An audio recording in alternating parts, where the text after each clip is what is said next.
everybody. Welcome in. Welcome in. Hope you are all doing well. Yep, everything looks like it's working. Welcome in. We missed you. We were gone last weekend. We had a great time though. Casey Crypticon was amazing. We got to meet so many great people. Doug Jones, C. Thomas Howe, Billy Zane, Jeffrey Nothing. Az and D got to meet who? Um, Derek something. I couldn't I don't remember it remember. either. Derek Meyer. Yeah, Derek Myers. Yeah, sure. That sounds right. She's the horror guy. I know Dee I was just super follow along excited and about it. yeah. And then he was super, super nice. And Eh, He's very cool. Yeah. Everyone was amazing. Zach Ward got stopped and said hi to him. He was a nice guy. Fucking Doug Jones was amazing. Very huggy, touchy, spreading the love. Yeah, Uh, that dude was wow. that's how he is. That No, I get it. I saw him with what I could only hope was his son, and then he was very touchy feely with the son too, in a loving way. I'm not trying to be an asshole about that. no, Just he was. you can tell that that is just how he operates. So yeah, I love him. I mean, He did ask for permission. yeah, he does ask before he face squishes meow. you. Yeah, that is the Jake. she's getting bribed right now. She's like, I could be the monster. Look, He's look. like, this is how Doug Jones is. I'm Yeah. I'm Yeah. doing blood Jake, damage. Jake is trying to show you what Doug Jones was like. Right. No, he was like this with this like all up in his face. He was With an less amazing fur. person. If you ever get a chance to go to a convention, Doug Jones, make sure you stop and just at least say hi. I mean, he is so amazing. Billy Zane was great. Everyone was great. Stephen Ogg. The food, especially our Sunday breakfast, had a lot more to be hoped for. Especially when I found out Especially, Waffle House. yeah. 12 minutes away. We went to the Walmart. We're like, I there's didn't a even Waffle think House. to. Yeah. 12 minutes Yeah. If away. I'd known that fucking buffet closed at 9:30 or whatever, I'd have been like, all right, screw you. Yeah, screw your $14. Let's go get a real meal. Yeah, for what we were I paying wasn't for even that thinking shitty about it. buffet, we could have went and got Waffle House. Right. And there, at least, I expect the waitress to be a cunt. Yeah. I Yeah. mean, At that's least part of we the can Waffle just House experience. right. Like this intentional. Wait, It's not just a the cunty waitress, honey, was at the bar last week or this week or however Oh yeah, God.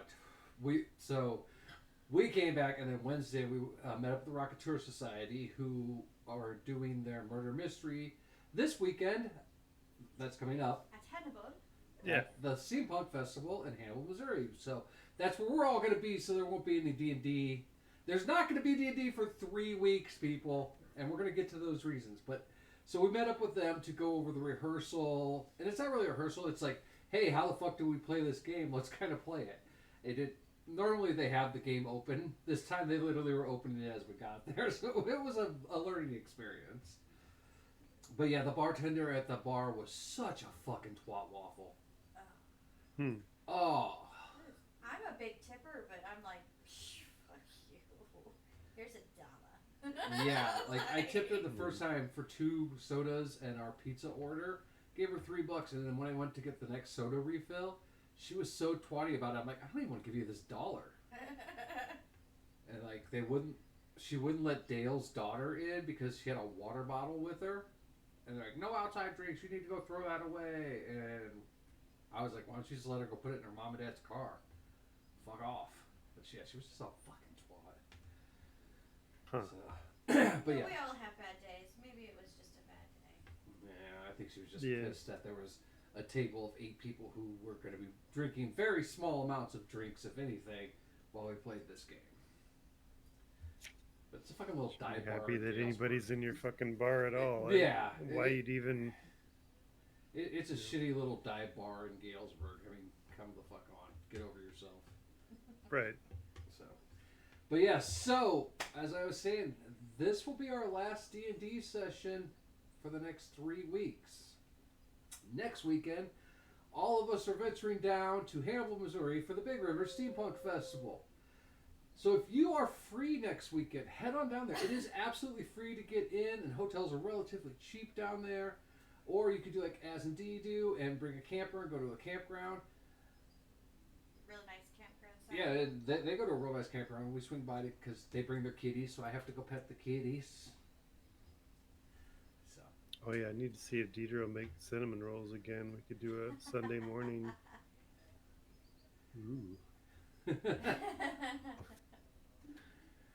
I'll have to work up to that one. She's in a little pain this week, so Oh no. strangely, just standard stuff.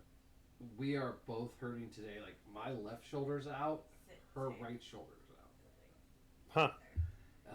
It could be because we changed the massive amount of cat boxes that are here in this house, and had to carry that all the way out to the backyard. And we did a bunch of yard work or housework this weekend, or it's just we're old. Slept wrong. A little bit of column A, a little bit of column B. Yeah. But then the weekend after Big River Steampunk Festival, Shebe and I will be in Des Moines for the Des Moines GalaxyCon. I keep wanting to call it Comic Con, but it's not. It's GalaxyCon. And it's got a lot of TTRPG. Lot of great celebrities, but for us, we're going to meet Travis Willingham and Laura Bailey from Critical Role.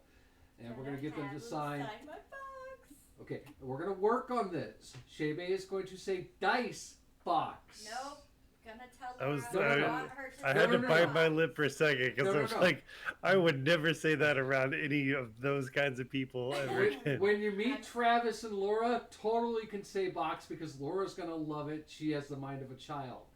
But when we are speaking on the stream or to general people, don't just tell people you're getting your box signed by random celebrities.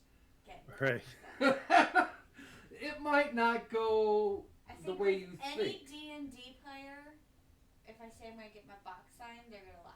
No, they're still going to think that you're talking about something else. Oh yeah. They're not. They know you're just mispronouncing or whatever, but they're still gonna give you some shit.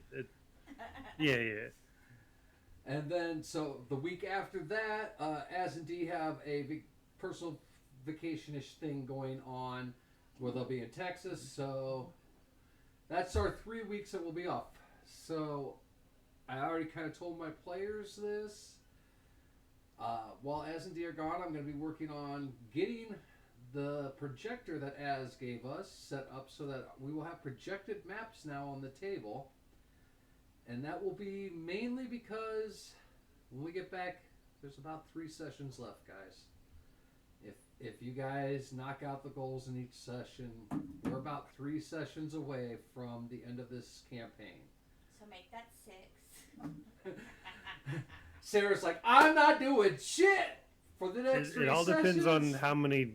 It all depends on how many doors we run into. If there's no doors, we could get through it in 3. We could, yeah. I have made every door in the kingdom disappear for the next 3 sessions.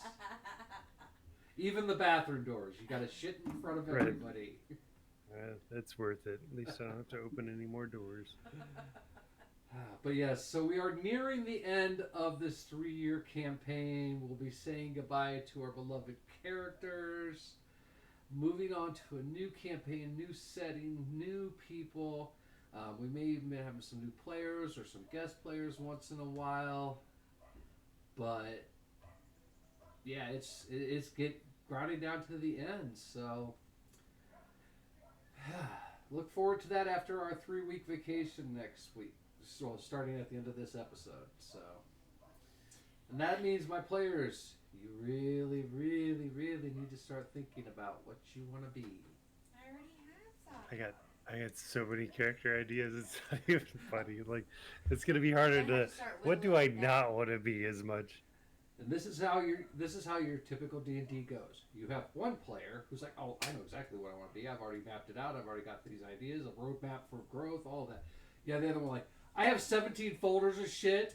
I don't know which one I'm picking. I'm eventually going to throw a dart at a dartboard, and that's going to be the number I choose. I figure I'll do it 2 ways. One, I'll let everybody else that's playing pick their character, and then I'll do the World of Warcraft, like which one of What the do Holy we need? Trinity do I want to fill in for? Or B, I'll just naked roll a character. Whatever the stats come up, I'll fucking because I've got so many, I know one's gonna fit the mold, and I'll just go with that. So what I hear is, Az will be playing a healer next campaign. I tried to this time, and then she was like, "Oh, I'm also a healer." Oh yeah. Dang it. Hey, I've went. Hey, went and more- how many times does that work though? Having you both having the healing abilities. It's worth. Well, yeah, the our unfortunate series of luck, two healers probably wasn't the worst idea. Yes. So if you went down, I can pick you up. If I go down, you can pick me up. And Right. If you both go down, you're fucked. Yeah. NPC. So other than that, announcements. All the streams for 2026 are Extra Life streams. You can click the link that pops up in chat or the About Me section to donate to Extra Life. The end of October, beginning of November is when Extra Life Game Day happens. It's a whole weekend where streamers play games. We met an amazing gentleman who runs a toy store out of Lawrence, Kansas, which I have got to go there for multiple reasons. Supernatural. No, not just supernatural. Okay, so Lawrence, Kansas has 3 things going for it right now. This amazing ass toy store. Seeing the videos of his toy store, I've got to go wander it and look for hidden treasures. Supernatural. But then there's also an old movie called Carnival of Souls that was filmed in Lawrence, Kansas. And it's a very cult classic film, and it's very, very awesome. And I highly recommend, if you can find it, check it out. It's one I grew up watching, and I love it. So Lawrence, Kansas is like, we might end up moving to Kansas just to go live in Lawrence, Kansas. I don't think we will, because no one wants to live in Kansas. Sorry. Sorry if you live in Kansas. But hey, it could be worse. You can live in Iowa. Could be Nebraska. Nebraska. Just flat. But anyways, we met this great gentleman, has a toy store, and he is more than willing to set us up with a Mystery bag. mystery type package that we will be giving away as a contest reward during that time. We're also going to be doing a couple dice draw contests for donations. It could be a prize, or we could like silent auction it off. We could do that. We'll figure it out, but there's going to be Those it's going to be interesting as we do it. Me and Shave have to figure out the game we're going to play this year. Last year we did the pirate game. That wasn't that great. Sorry, Az. We fucked that up. So Your What- pirate. The what pirate game? Sea of Thieves. Sea of Thieves. Yeah. Yeah. Wasn't that great? Yeah. We fucked It- that up it's- so bad. It's a labor of love. You gotta blood, sweat, and tears it, and then you'll be like, "Oh, this game's pretty nice." And I then think you it might stop have playing, been- and you're like, "Why the fuck did I suffer through that piece of shit?" I think it was more of if we had you and D and a couple other people playing it, not just us, trying to Constantly fixing holes. trying to steer a ship and do things, and you know, it was chaos. But we have there's so many. We got the John Carpenter's Commando game to play. We've got No Room in Hell 2 we could play. I mean, there's a lot of multiplayer games we picked up, or we could always just go with the staple State of the K2. So Because 3 won't be out yet. no, 3 will not be out till next year. So, but yeah, that's coming up, and for now, that's all of our announcements. Unless anyone has anything, like Az is going to announce he's going to start streaming soon. Nope. I'm fantasizing about an idea, but it hasn't come to light yet. So I know how that is. Hawthorne I keep is thinking still about in- it, but in I'm process. still too lazy. So. Yes, Hawthorne is? Hawthorne is still doing demos and stuff right now. We finally got our second key. Thank you to Heather for working that out. It was a long, drawn-out process on all ends, but we appreciate the help. I just had to figure out which key I already used for Shive, so I can use one for me, so we can play that together. Which, hey, maybe we can test that out for Extra Life. We'll see. So, Yeah. I mean, it's not really a horror game. No. Unless I can slaughter all the innocent animals No. or enslave them all into my evil cult. No. Which we could play Cult of Lamb. I do have that too. So. But anyways, that being said, let us jump into D&D, ladies and gentlemen. When we left off, adventurers had done many things. One party had been sucked through a series of water streams, ended up in a massive underground library, Had they? gained the drop of knowledge, and a card that has 80 years worth of time on it. Returned back to the cave to find Tersil and Feyre had defeated a rather evil giant. And Tersil, a little ill looking from the way that giant was defeated. A little shooken up. Little seppuku. Yeah. You guys decided instead of climbing the 100-foot cliff wall, you were sore, you were beaten up, you were low on spells, low on health, to let Feyre open up another mansion for the night. You guys went in. You, Sarah, took a shower, well, bath, and then went to bed. Happily sleeping, dog was sleeping. Tersil, after a few drinks, decided to go to bed. And as he was laying there in his heart-shaped boxers, pulling the blankets up, suddenly a tentacle reached up, pulled the blanket up, and tapped him on the shoulder. Feyre jokingly saying goodnight to him as she walked by. Oh, I must not have written that part And, down. and Tersil said fuck this and decided to go get some more drinks and pray in the kitchen, passing out on a bench with his monkey curled up in the crook of his arms. Oh no, I did write that down. In a dead... Tentacle vision is all I wrote down. Like in I a- never know what the fuck that meant. In the dead sleep, the ghostly servants of the mansion carried Tersil and his monkey back to the bedroom, placing them in their respective beds, tucked them in for the night. Which is important to recap that because as you wake up, Tersil, you wake up not sure how the fuck you got in bed. The last thing you remember was sitting there watching some ghostly servants cleaning in their BDSM type outfits.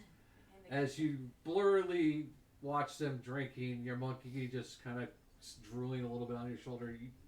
You that's all you really remember. You wake up and you're in your bed and your monkey's snoring over in its bed. And it's like you're laying there comfortably in bed. Like, you know, it's been a great sleep. You're just laying there. Your monkey's laying in this little fireproof bed, but it's like it's the one that's drunk. It's like got one arm dangling off the side, and mouth's open with just drool that falls down. Were you feeding your monkey fire whiskey? I don't think so, but you know, he's a pretty smart fucking creature, and maybe he figured it out.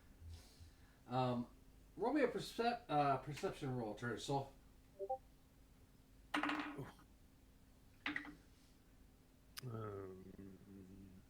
15 perception. Okay. More than enough. So yeah, as you pull the blankets off, you are completely naked. You do remember that you had your heart-shaped boxers on. And as you look about the room, you see your armor and underclothing and the boxers all nicely laid out for you on a table, clean. Polished armor. But yeah, you're standing there just, you know, naked as the day you were born, looking at this. Man, people need to ask before they do this stuff. Those are my lucky boxers. You guys are going to ruin the streak now. They needed washed. The streak is taken out of them, don't worry. Uh-huh. Just don't wash other people's underwear, man. That's against the rules. At the same time, in another room, Sarah, you are waking up in your oversized bed for your little itty bitty body, covered in all these blankets. Doggo's sitting there waiting to go outside, just kind of wobbling back and forth, his nose sniffing. You catch the hint of sausages and eggs cooking. Okay. You could open the door. He knows how to open doors. Yes, but he's a good boy and he's been waiting for permission. Go. Doggo opens the door, runs out as you wearily get out of bed. You two are also naked. Oh, Jesus. All of your clothing and armor laying on a table, freshly pressed, washed. Who are we meeting today? Like, Right. why is all my armor and shit So as Negan flies down the hallway, Tercel kind of stumbling out, like pulling at his pants because the boxers just aren't sitting right, and trying to get it out of his shoulders. Like, God, people need to not clean shit. I had this just the way I liked it. Tercel, I need you to roll perception roll again. Oh, the purple die are not happy. 7. That's still high enough. As you're adjusting yourself, you feel that there's something in one of your pockets, and you pull it out, and it's a pair of black lace panties. Oh no. And at the time you pull them out, Feyre comes walking by, still naked, because it's Feyre. And she's like, oh, there those are.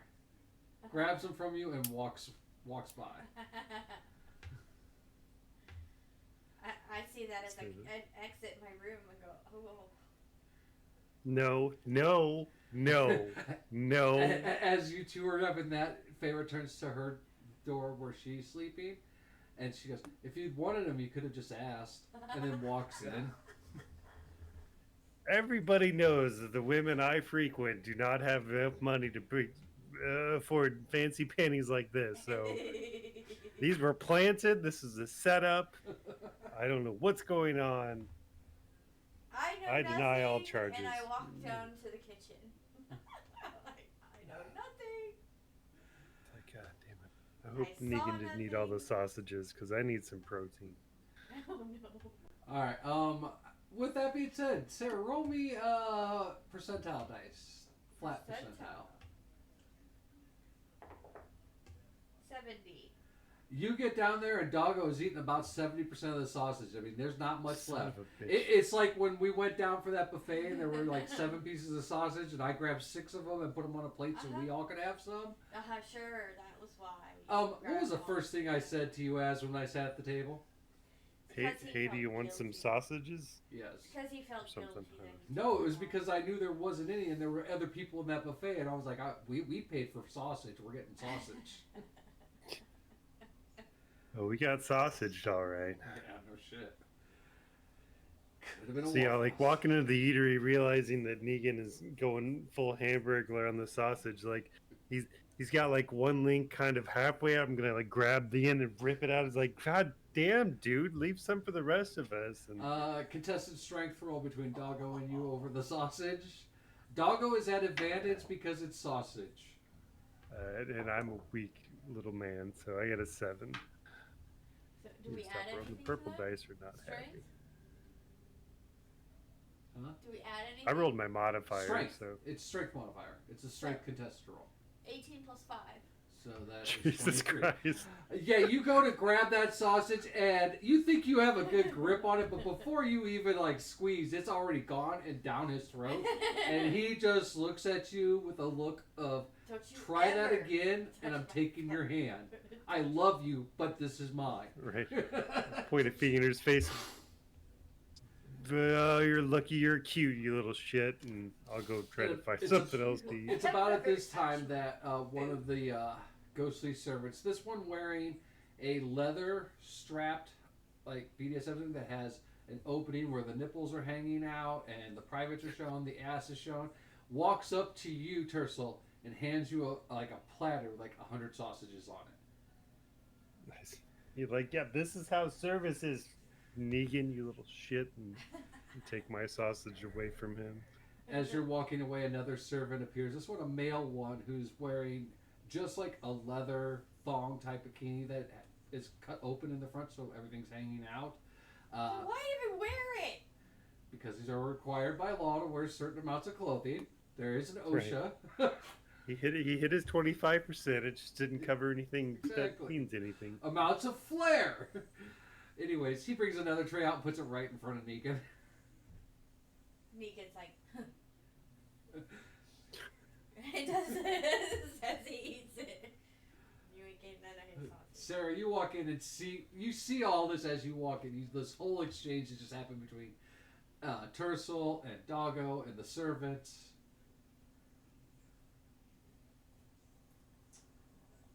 hungry this morning, Ursula? I just the way this day Go and is find a starting, I feel like I need some support from Some my gastro. So extracurricular activities in the night will do yeah, that for you. like on any other given Sunday, I would be drinking right now, but I feel like I need my faculties, so we'll go with. As you're saying that, walking up behind you is another ghastly servant. This one is just completely nude.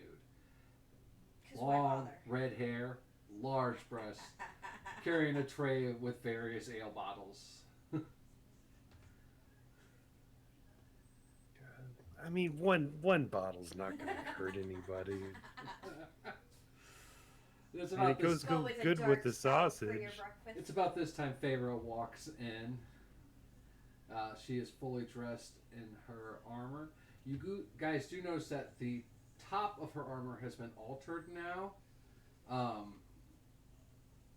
Where it was all just black leather, you now see that there are bone stripes in it, where she has put little pieces of bone that are sharpened.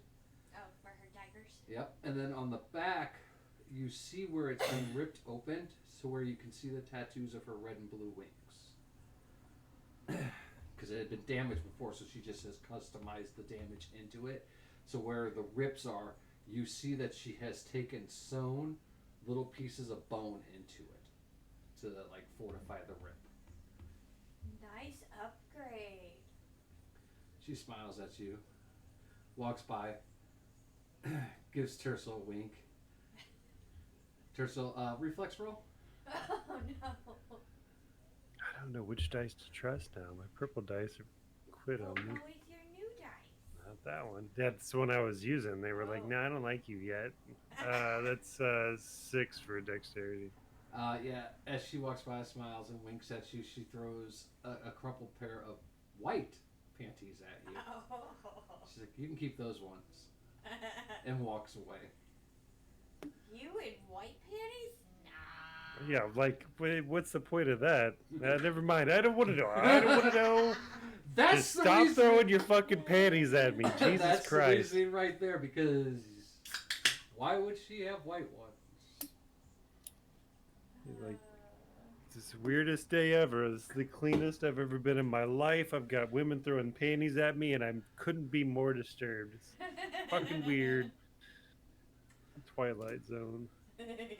Alright, so as you guys finish up breakfast, is there anything you wish to do before you leave the mansion? In hopes that it is, again, either teleported you out of the 100-foot hole or teleported you to the plains or closer to the plains for the last item you need for this quest.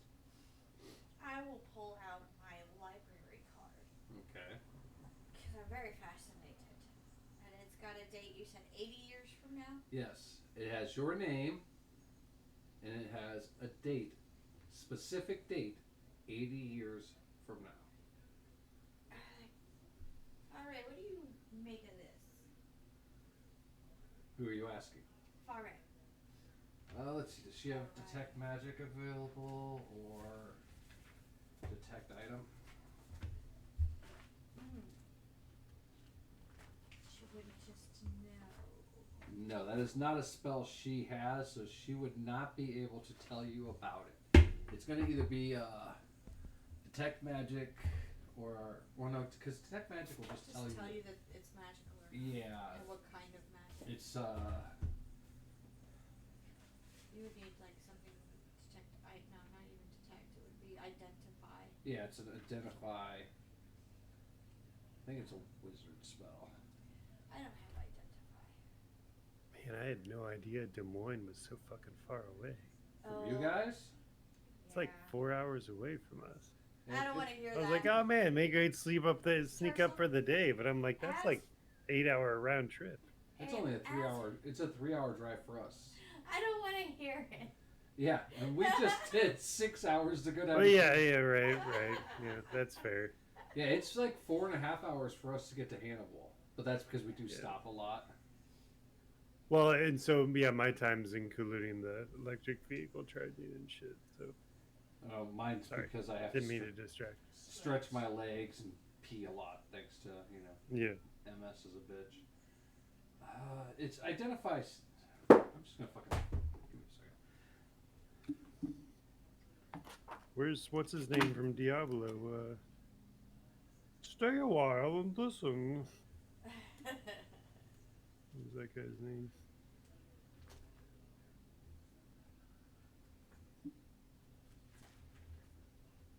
Identify first level divination.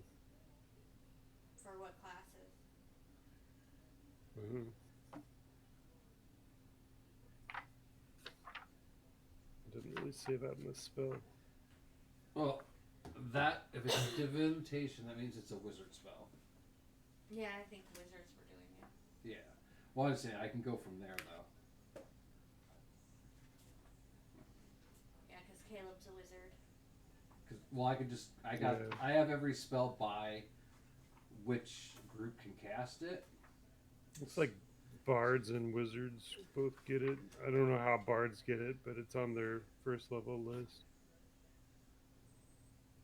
Yeah, bards can get it, but she doesn't have it because I did not prepare it. Let's see, clerics cannot. Druids cannot. Paladin cannot. Ranger cannot. Sorcerers cannot. I didn't know bards could. Warlocks cannot. Wizards. Wizards can't. So yeah, it's a wizard spell. Bards get wizard spells. That's why. A lot of the spells bards cast are from the wizard class. But I did not prepare it for her, and I'm not going to cheat by saying, "Oh yeah, she had it originally." So no, she didn't have that prepared. So she tells you that she could prepare, identify after the next rest, if you'd like. If we don't figure it out before then. And I will put it back in my bag of holding. Okay. It's a Fae library card. All right, and Tercel, anything for you? Not really. Not I'll really? just be doing my standard All right. rest, relaxation, and prayer. As you guys finish up Reading. your breakfast, whatever the hell you do, you get ready, and like I said, your hopes is that when you open this door, you're either out on the plains or at least at the top of that 100-foot drop. Who wants to open the door? 1, 2, 3, not it. I'll open it. All right. I want you to open the door, and I want you to roll flat percentile dice for me as you're opening the door.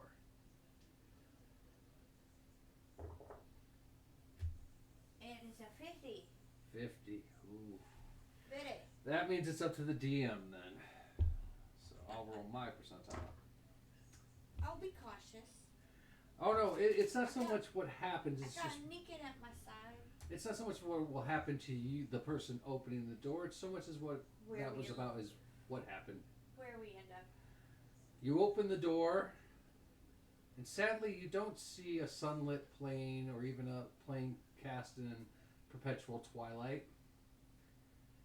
You see a cave, but it's not the same that you were in before. There's no opening above. Is that the toilet? There's no water everywhere.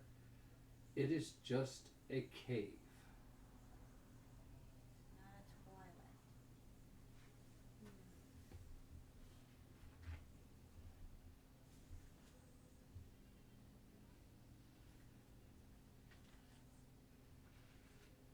Hmm.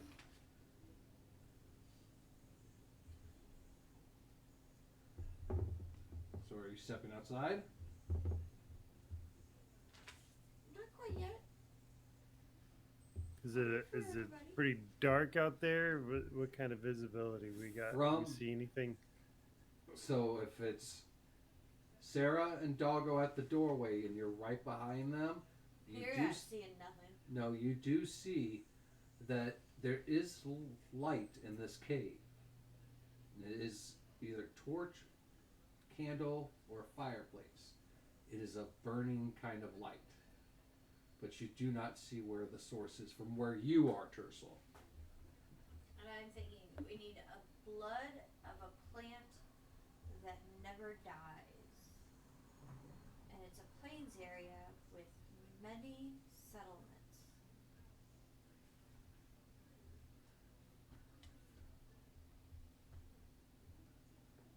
Uh,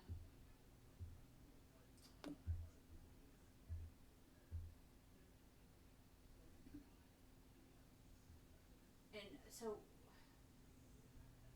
outside the door we see a cave, or we're in a cave. From the doorway, because there's the wall that the door is on, you see a cave in front of you. If you turn around, you're still inside the mansion, so you see Yeah, just. but if I'm looking, you know. Oh yeah, you just see the walls of the mansion going from one side of this cave to the other. The door. This way. This way. Yes. Cave. Look at this. You're right here. This is the mansion walls. So when you look out, you look this way. This goes all the way to the wall of the cave. Same on this side. So we're in a cave.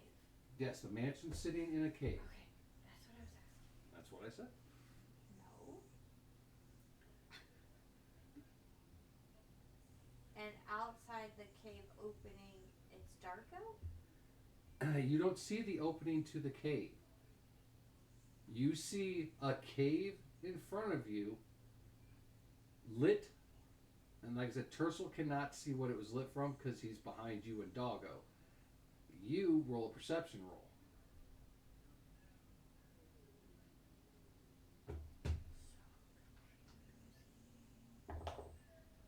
Oof. 9. 9. Just enough for you to tell that about 40 feet in, there are torch scones. But there's also further in, you can smell the burning of wood. So you're pretty sure that there's some kind of cooking fire or wood fire further into this where you guys are going. You don't see the entrance at all to the cave. It's more than likely, from what you can deduce, on the other side of the mansion. We're in a cave, Tercel. That doesn't sound like a plains. No. Looks like our mansion has tricked us again. So I will step out with Negan and climb aboard. Alright. So I'll be riding on Negan's back. Tercel, are you stepping out after her? Well, sure. With the monkey on your shoulder, or is he free running? We're somewhere in there, yeah. I can do a shoulder. Alright. Farah takes one last look at the mansion and then steps outside. The door closes and the mansion shimmers and disappears. Behind you guys, as you turn to see it disappear, you see the opening of the cave is about 200 feet back, and all you see is a very faint little glow of light from that entrance.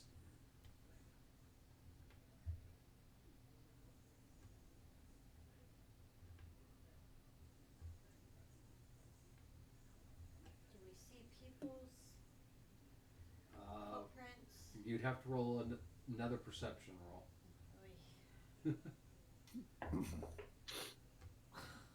Worse. That is a 7. No, you really don't see any footprints.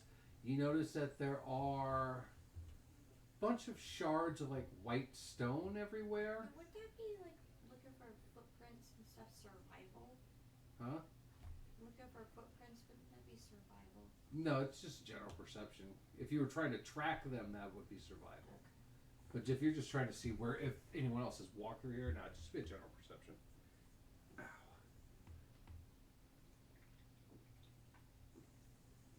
Ow. Tercel, what would you like to do? So we got potential cave entrance 200 feet behind us, and the torchlights go away from that, I assume? Like Yes. down Yes, the like a cave torchlight. tunnel. The torchlight and the smell of burning wood are coming from deeper into this cave, the way you were facing when you exited the mansion. But like I said, How's the audio in the cave? Is it pretty, like, small sound reverberates forever, or is it There's big enough to not. there's do that. definitely an echo. Okay. And do we hear anything other than our own stuff? Roll a perception check.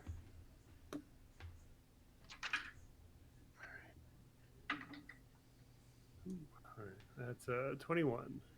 21.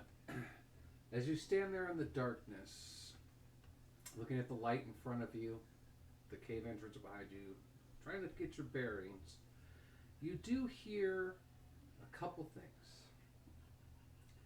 There is a flittering noise, smaller than like what a bat or a bird makes, but bigger than like a bee. It's definitely like a little winged noise, making noise in the darkness.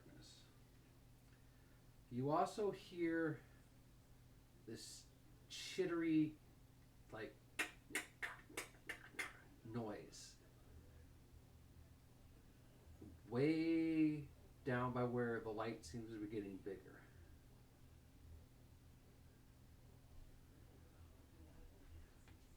Of course, it does echo in here, so. But with the 21 I'm giving you, you kind of get the idea it's coming from that way. And then our cave walls, do they look naturally formed, hand formed, claw formed? Like, They would look like they have been naturally formed, but then had a little help being dug out.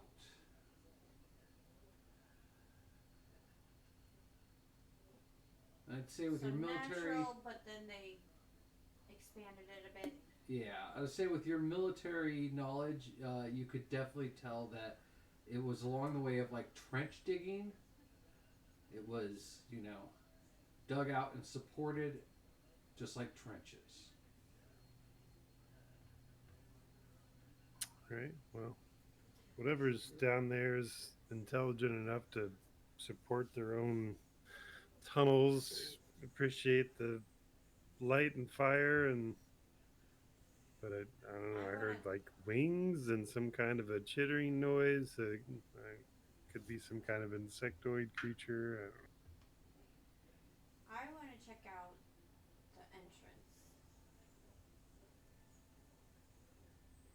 And you said That's it's like probably a good idea. 150 feet? About 40 feet from Oh, where you're standing. 40 feet.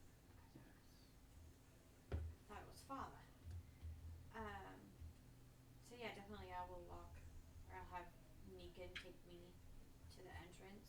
Alright, so as you turn and you start walking towards the entrance, the light gets brighter.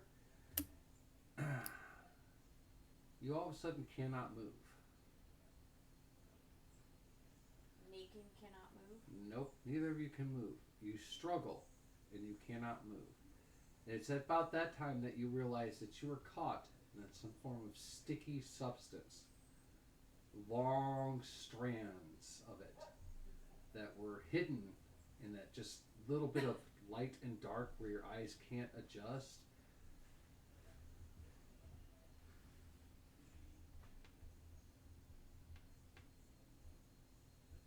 And I'm going to whisper to Tercel and Faray, speeders. Would you say Speeders. speeders? Spiders. Spiders. I don't like spiders. But I whisper that. Well, just be careful you don't walk in any spider webs or anything. Yeah. Perception check I need to roll at this point. 24. As your smart ass mouth says that, it comes to realize that Sarah's not moving, and you can kind of just see the reflection of what looks like spider webbing. And she's stuck in it. Fuck, Sarah, I thought you were a druid. How are you gonna do that to yourself? I wasn't told that I needed, to look around for a spider web. Poor Meekin. I guess He's for not the gonna see horror shit. reveal, I'm gonna go ahead, cast light on my mace and hold it aloft, try to get some idea of the webbing situation and any potential web creators that maybe. You hold your mace up, hoping to like He-Man power moment, light it up. It flickers, and then doesn't light.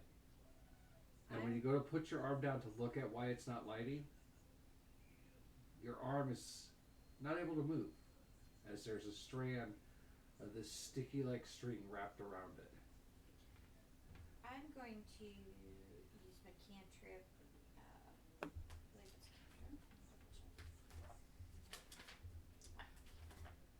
Yes, produce flame. As you go to utter the words and hope to produce flame, flickers in your hand and just fizzes out. Faray, do you have matches? Perchance? I don't think magic's working. You can't turn your head back to see Faray at this moment because you're stuck. Yeah, but I'm talking to her quietly. I'm just saying, so you don't know what's going on behind you. Tercel, you're still able to move, but your arm is stuck, held up, holding your mace.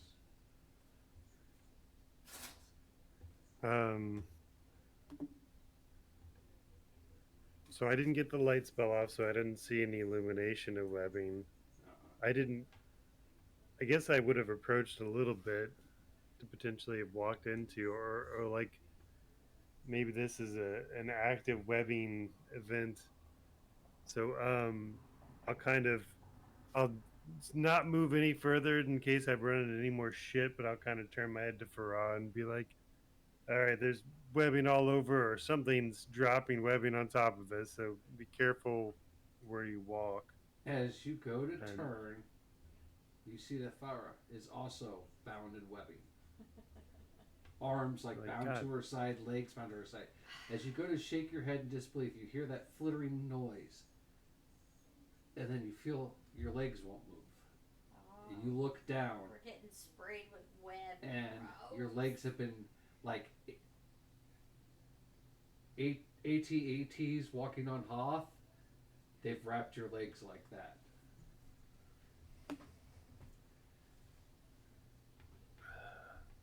Well, Shit. it was a good run, guys. I guess we're gonna get eaten by something, or somebody's gonna.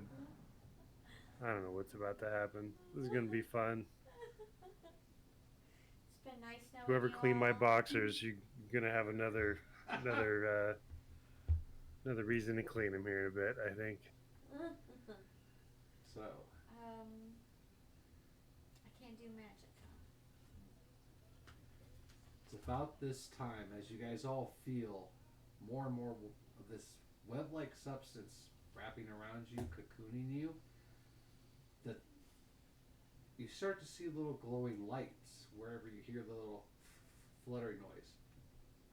It's just enough light to see little fairies riding winged spiders.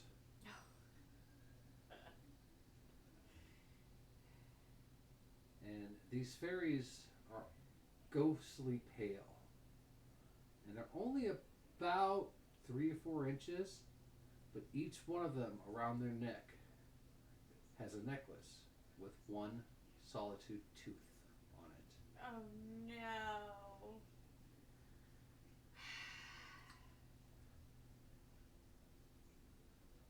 And that's when you hear the footsteps start walking over the little chunks of white stone that were all around. And Sarah, you won't get to see this because your back's turned to it, but Tercel, you would see it. Feyre's actually facing you, so she won't see it. So Tercel, what you see emerging from the backlit darkness, long, very muscular, thin, pale, ghostly legs that are almost translucent, where you see the sinew and muscle underneath moving, but the bones predominantly are there. There are long, jutting spikes down the thigh where bone spurs have ripped out through the flesh. A very emancipated body that's like very starved looked. You could see the translucent skin. You could see all the organs moving, and you see the bones with more and more of these spurs. a long white hair over a very, very tightly skinned skull. Its lips look almost stitched together with little pieces of bone fragments sticking out everywhere. 4 long arms wrapped, 2 here and then 2 that wrap around the back, with long bony fingers with jagged little shards of bone everywhere. And it starts moving through the darkness towards you guys. And you just hear these as it steps, crushing the little white stones.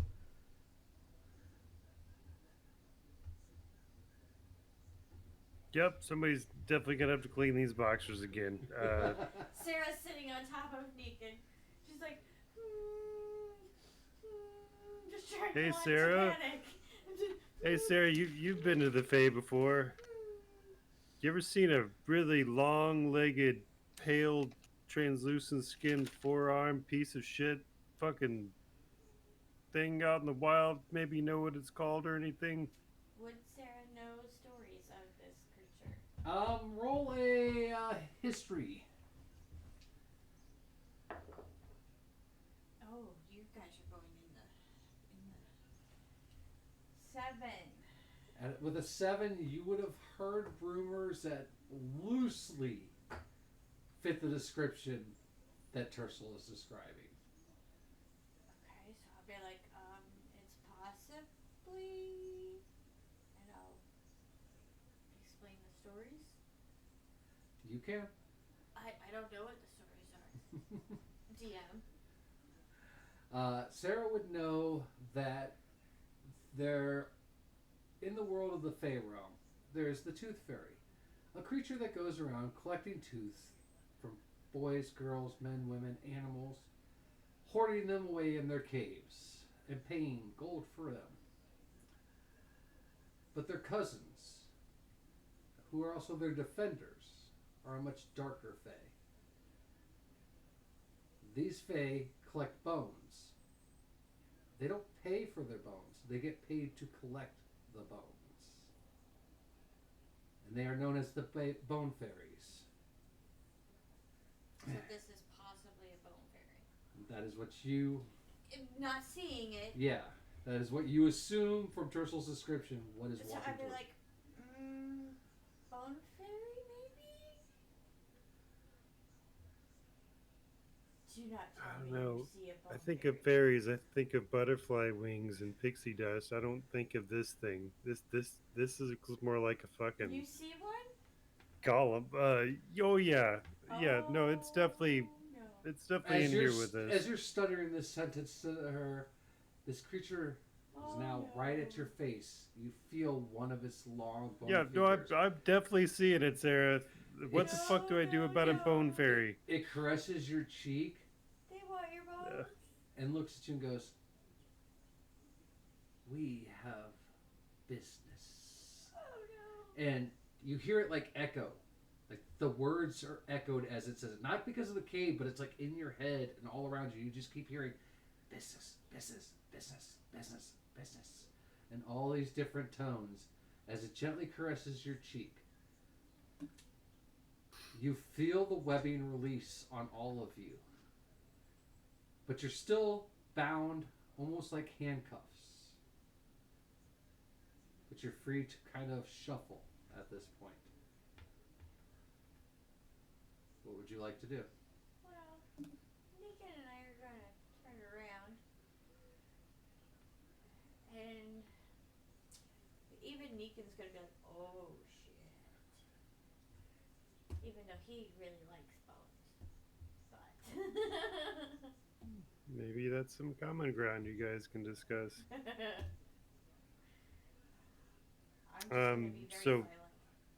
Not balking from this thing, even though Tercel's probably fucking terrified. He'd be like, what business do we have?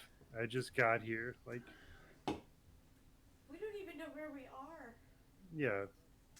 What- It is still stroking the side of your face. It's little, like its skull is like deep sunken eyes, but those eyes are like little beady pupils, and it's looking right into your face, just into your soul, as it says, "Business over tea.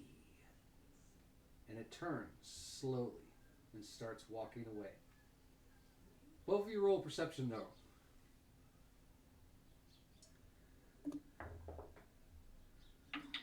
Dice are not nice to me today.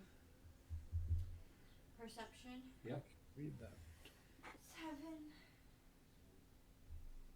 7. 21. You both would see the first part of this. As it turns to walk away from you, Tercel, and it walks by Feyre, it bows. Tercel, with that higher roll, you notice that Feyre is completely unbound now. I'd be like, care to explain? I'm like whispering this as we're walking. To Feyre, she just says, "You'll find out soon enough." If with that tone of voice, like she sounds kind of disappointed or something. It's not disappointed. It's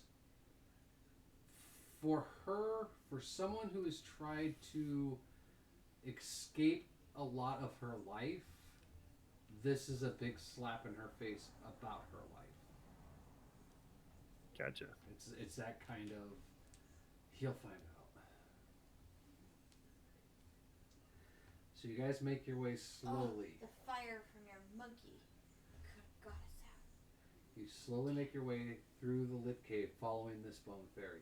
And yes, you see little fairies. Okay. Knocking over books and stuff. That would Fucking be fairies. Hopefully that didn't break. that would be a panther knocking over stuff. Yeah. And then he kind of flipped us off too. He's like, "Ah, your shit's in my way." Have some skull Yeah. sculptures for the yard, and we just knocked over the box. So hopefully So- nothing's broken. As you guys make your way, you do see these fairies are all flittering along the side of you, almost like a guard procession. They are staying along your side. I'm like, is this good or bad? Are you To asking? Fare.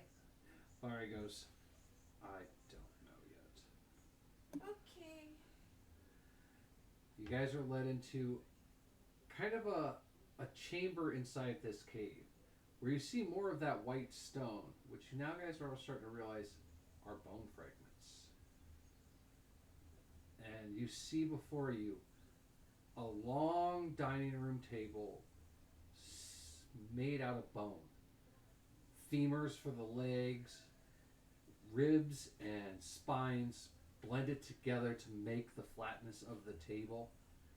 Sitting on it is a ivory white teapot made out of a skull. All the cups are made from bones that have been hollowed out and cored. You see steaming water boiling on a pot over in a fire pit behind this table. And you watch as this bone fairy sits at the head in a chair made completely of bone. The shoulder rest area of like a wingback chair, except for you see spinal columns coming up with human skulls, elf skulls, orc skulls, just all worked into this chair. And it just sits there and it crosses its arms, fingers steepled like this as you all sit down.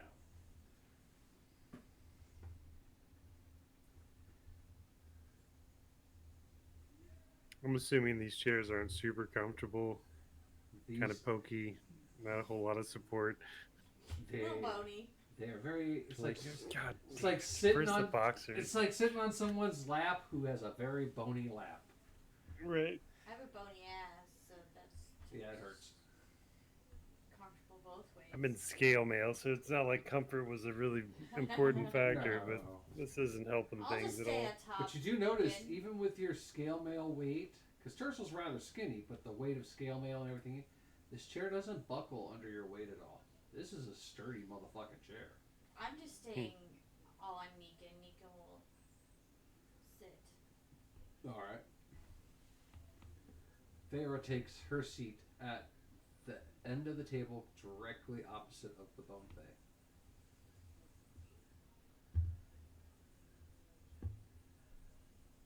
you guys like to do? I'm just going to sit and listen.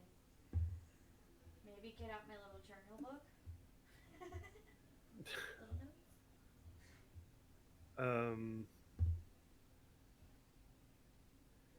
I think I'm gonna be paying attention to the tea portion of things. If we're going to be expected to drink the tea, Tersa would like to pay very close attention to what the tea is, how it gets mixed, if it looks toxic. Knowing that we're in the Fae and drinking slash eating, I'm just according to drinking Sarah, out is a of my pretty big flask. fucking yeah. Like, do we even want to get You involved? watch as a steaming pot of water is flown over by fairies and is poured into this skull. And after a few minutes, the bone fairy reaches down and starts pouring tea into all your cups. Whatever the tea was, it was inside that skull. And the cups are brought to you by fairies and placed in front of you. I'm gonna make no effort to touch that cup. I'll Holding be my kind of teacup. keeping my eyes out to see what Farah does, and I'm holding my teacup. You my watch as flask. Farah gives a polite bow, takes a sip of her cup, swallows it, and puts it down. As at this point, she looks at you and she whispers out of the corner of her mouth, "Gold coin."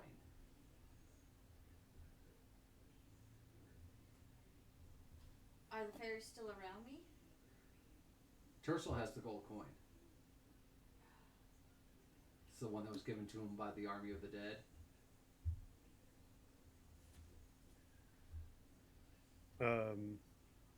So following Farah's lead, he'll also take a sip and then produce the gold coin, slap it on the table, be like, "Man, it's a good tea," and kind of look around curiously. So as you take a sip of this tea, it is a very good tea. It's a nice herbal essence to it. Definitely hints of like nutmeg and cinnamon. You were expecting horrible. It's delightful. And as you place that coin on the table, you watch as the table ripples and the coin does that thing where like people do on their fingers, where they move it around. The coin does that all the way up to the bone fairy. She grabs it and she nods to you and goes, "Gift accepted." Oh, the bone fairy's female. For some reason, I had it as a male Oh no, in my head. Who did he receive this coin from? it was from when they defeated the trolls or the giant. The giant. The skeletons in the water gave it to That's him. right. I'm sorry. So, what did he say when he got the coin? Gift accepted. It's just the voice on this goes between male and female, between ghostly Oh, okay. whispers to, so you really can't tell the sex, and there's no real features that show. There's not a floppy Say that. penis. It is just an androgynous creature. So we'll be bouncing between he and she when I describe it. So. Gotcha. My brain's trying really hard to see if it can make a sexy bone fairy right now. I don't think that's Alright. gonna happen. Take Tilly Swansea and add 2 more arms and a bunch of jagged bones sticking out of her. So yeah, I mean, I'd do it's her. gonna have to be a long cold season before Tercel's really even considering this.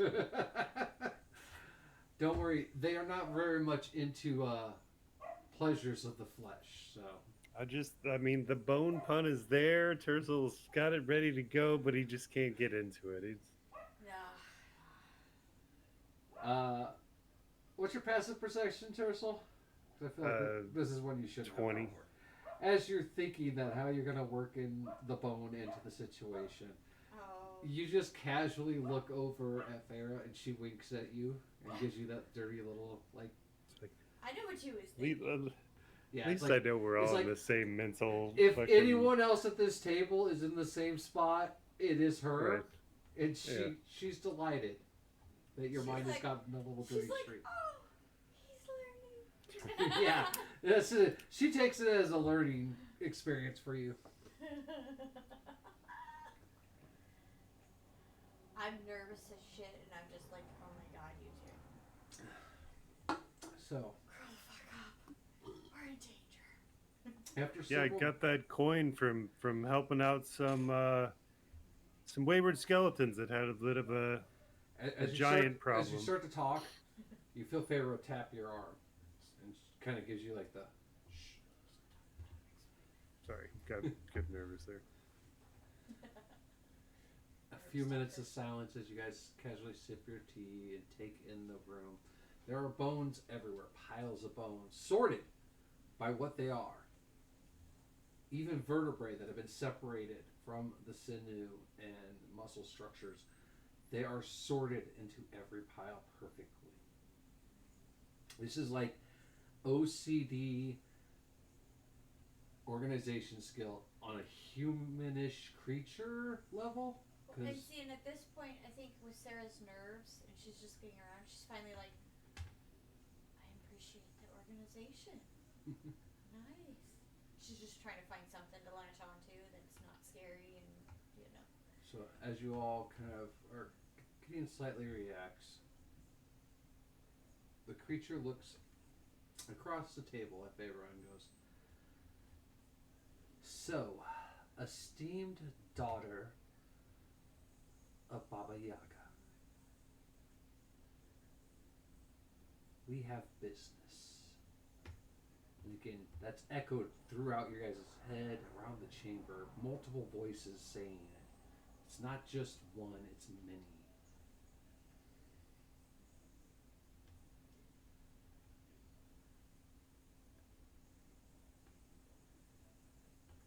And at this point, Pharaoh looks and goes, "I'm at a loss.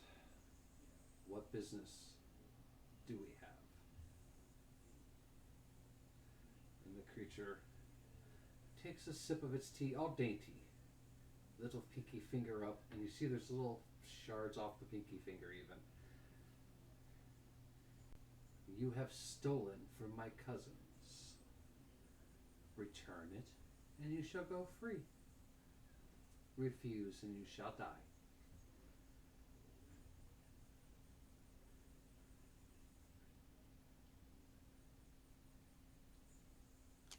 Are they trying to say that we stole what we rightfully got from the dragon?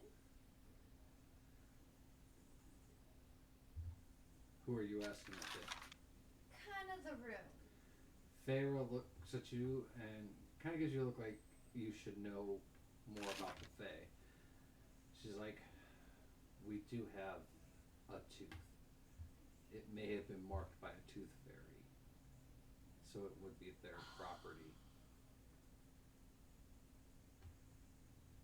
Well, how am I supposed to know which one is marked by them?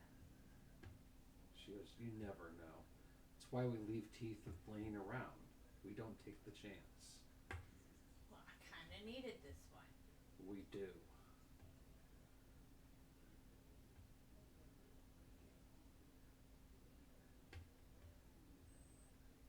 What tooth could we give in exchange?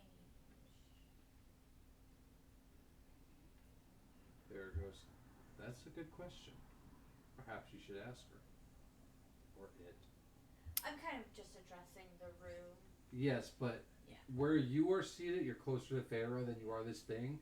So it's hearing you, but it's taking it that you guys are at a general discussion amongst yourselves more than addressing it.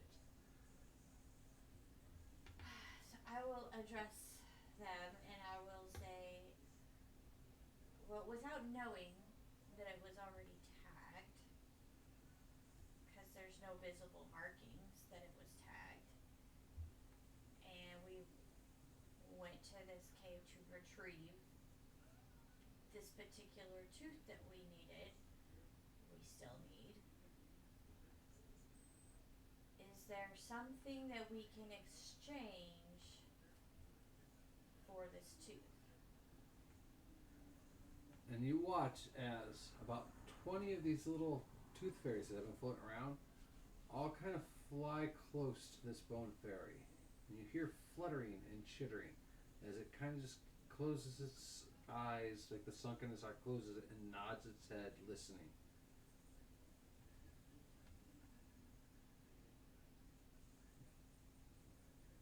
They have a few ideas. We'll let you decide.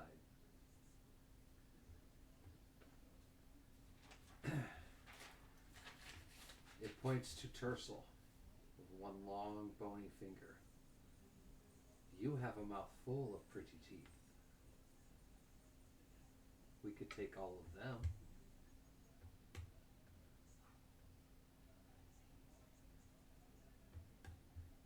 No. I like eating apples. Thank you. I was writing notes. Toot Fairy wants the dragon tooth.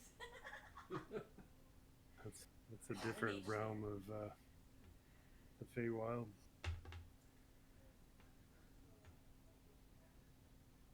What other options? You said there were several? A little fairy flies over and lands on Doggo's snout. This one has fine teeth too. Petting Doggo's snout. Can't have Meekin's teeth either. Once he's done with them, but he's not done with them. Kind of flutters away. And you can tell the negotiations aren't going happily at the moment, as the room seems to darken a little.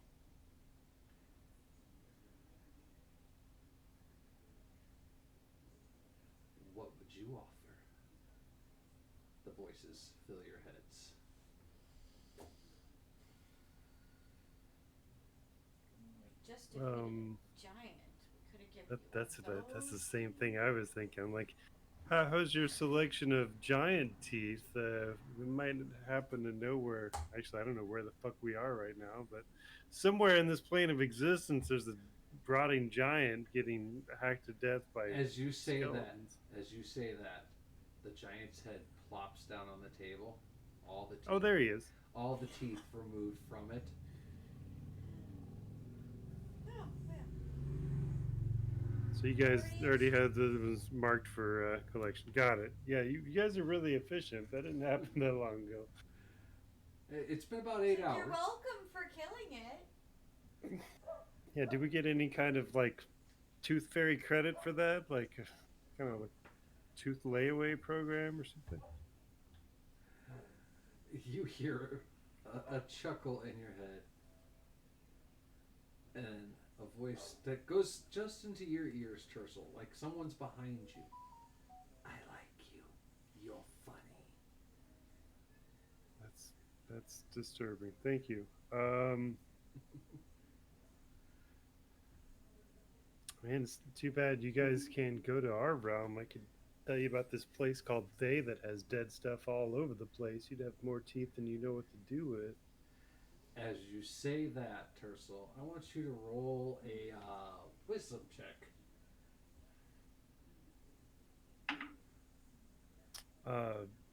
Wisdom 23.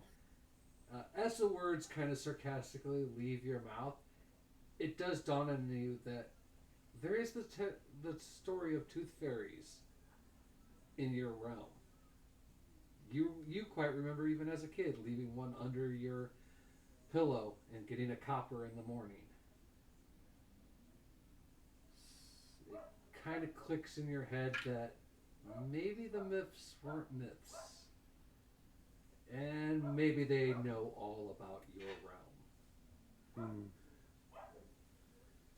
What about you can mark Meekin's teeth, but you cannot take them until he's done with them. How does Doggo feel about this? He would be dead. He would no longer need his teeth. He would be dead. At that point, you hear in your voice, They're already marked, just like yours.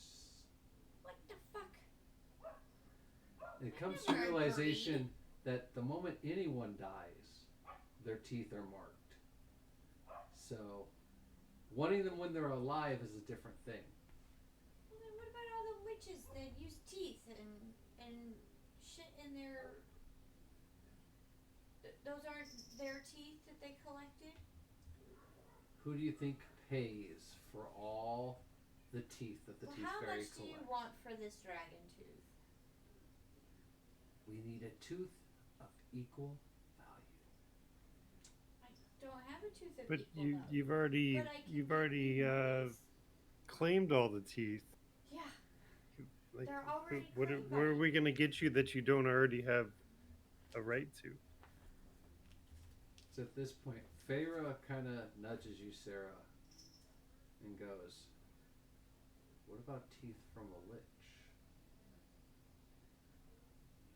Again, wouldn't they already be marked? Liches don't die. Well, that'll be fun. We're trying to get our lich kicked out of this planet, not kill him. Not give him dental work. She looks at you and then looks at her and goes, "I'm pretty sure that mace could dislodge a tooth if it hits just right." Ursula, you're gonna have to do some Hey, work listen, on I'm not a smart man, but I don't think liches really let people with maces get too terribly close to them these days. I just thinking. She's like, "It's the only thing I can come up with." Well, She's let's throw it out there. We may die before that happens, so doesn't matter. What say you to a lich's tooth? I say You watch to as the bone creature fairy. puts its long bony hands on the table and leans strangely like all the way across the table right to your face. "A lich. Tell us more." Asarak. We have a date with him. Why we needed the dragon tooth. It leans back, and again the fairies go around its head. And before you get its answer, we're going to take a break. So, we're going to go stretch our legs, go pee, get drinks, do all that. So, everybody go do that real quick, and then we'll be back after this break. Yay.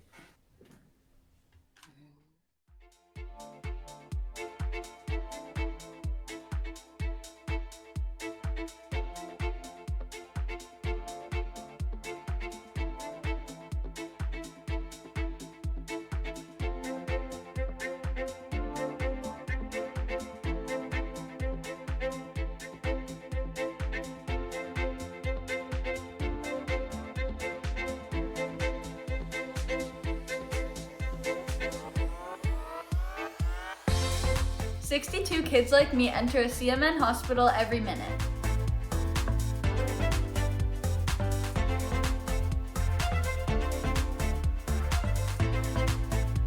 My name is Sean Gorey.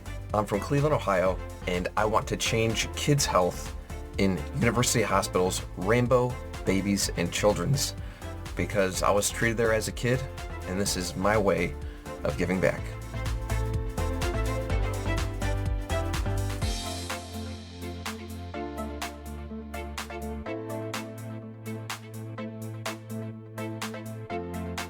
Kids can't wait.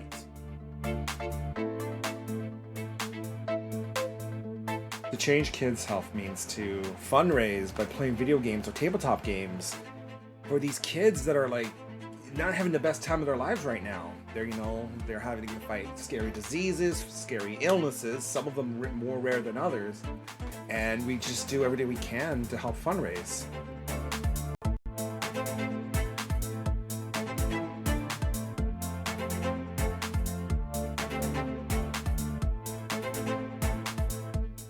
What's up, Extra Life? I'm so inspired to hear about all you're doing to help sick and injured kids treated in your local community, and the fact that you guys are playing games to help these kids is it's amazing on many levels. It's fun, but it's also making such a huge impact. So congrats on the millions of dollars raised today, and good luck with the rest of game day. And break a leg. Do you say break a leg when you're playing games? Probably not. That's more of an actor thing. Okay, just have fun.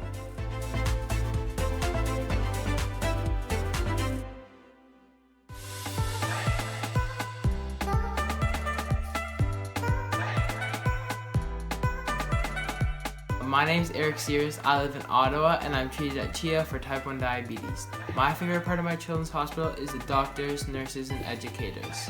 When I show up to my checkups, I get high fives and hugs, and they're so supportive. They're just awesome. Did you know that 62 kids like me enter a CMN hospital every minute? That's a lot of kids that need help. Join Extra Life to help kids like me.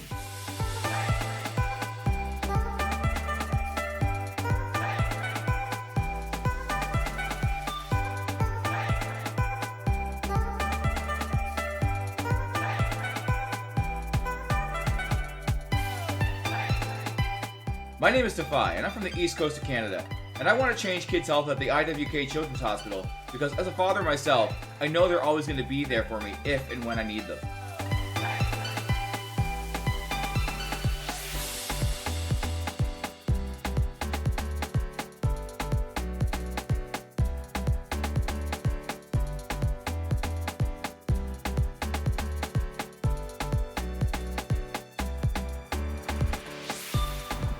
Million kids like me enter a CMN hospital every year. For me, I entered my children's hospital when I was 9 years old for my miracle story. Happy to report that my health is on the up, and it's all because of gamers like you.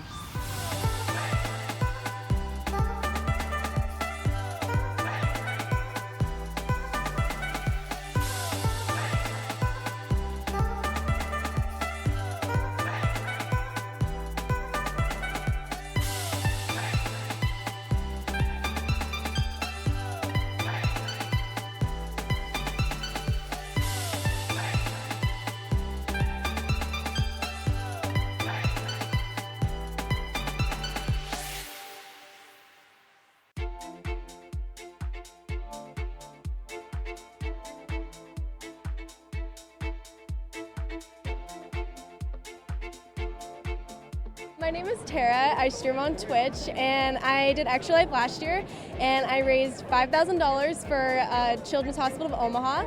I wanted to raise it for people that couldn't afford to go there, because I know not everybody can afford to go to a hospital, especially if something comes up like randomly.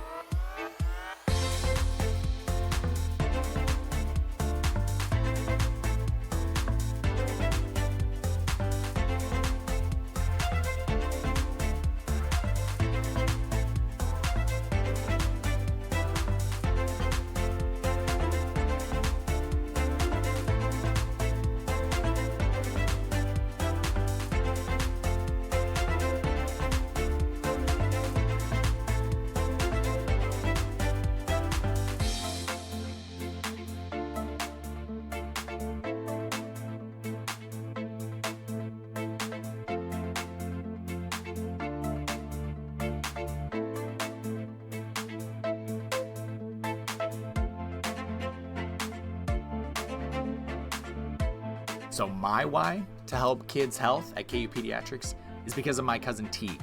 She has been battling cancer for a few years now, and she's 6, and I just can't wait till she becomes this amazing, incredible individual as an adult and has gone through that thanks to the support of people like you. What are you doing? Cleaning my glasses. Mom, go get my toy. We're just going on the block in the hallway. Got your shades on. He even has like a big wave in his hair. I know. You are so freaking silly, dude.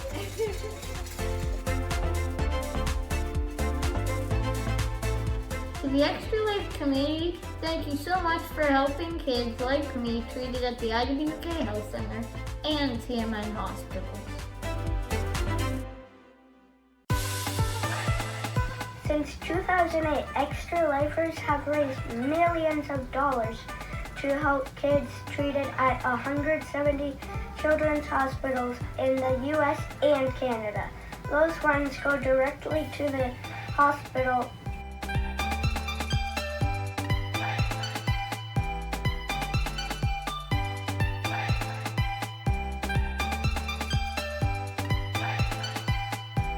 This is my 7th year, so about 7 years ago, he was like, "Oh, you should do this. The good cause, play games for 24 hours," and that's pretty much like the first time I ever streamed my entire life, and I was only doing it for Extra Life. But also, like, I've gone to Seattle Children's Hospital when I was in high school. When I did Extra Life, I chose to support Seattle Children's because of how great they are. They're really good to the kids.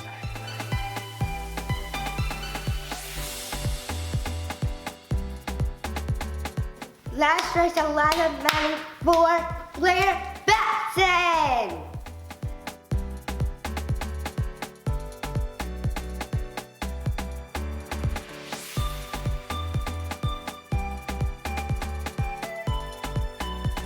My favorite part of my children's hospital is the amazing staff that work there.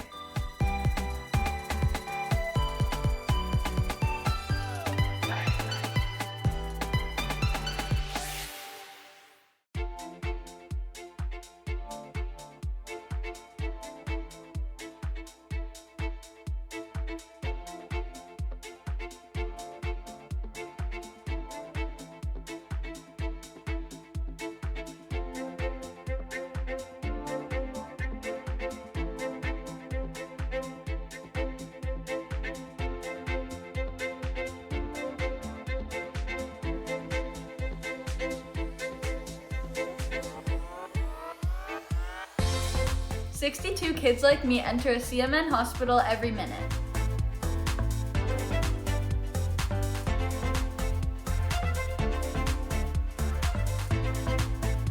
My name is Sean Gorey. I'm from Cleveland, Ohio, and I want to change kids' health in University Hospitals, Rainbow, Babies, and Children's, because I was treated there as a kid, and this is my way of giving back.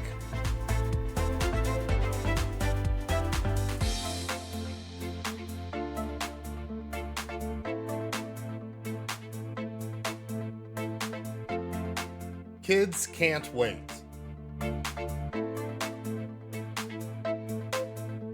To change kids' health means to fundraise by playing video games or tabletop games for these kids that are like not having the best time of their lives right now. They're having to fight scary diseases, scary illnesses, some of them more rare than others, and we just do everything we can to help fundraise.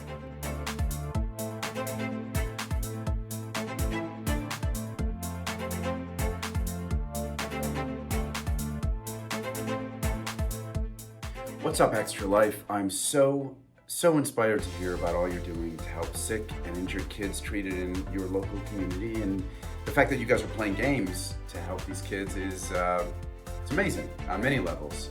It's fun, but it's also making such a huge impact. So congrats on the millions of dollars raised today, and good luck with the rest of game day. And break a leg. Do you say break a leg when you're playing games? Probably not. That's more of an actor thing. Okay, just have fun.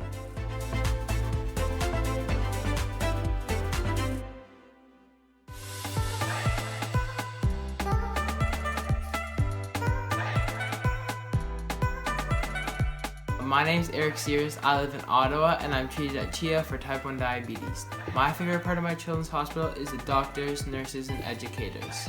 When I show up to my checkups, I get high fives and hugs, and they're so supportive. They're just awesome.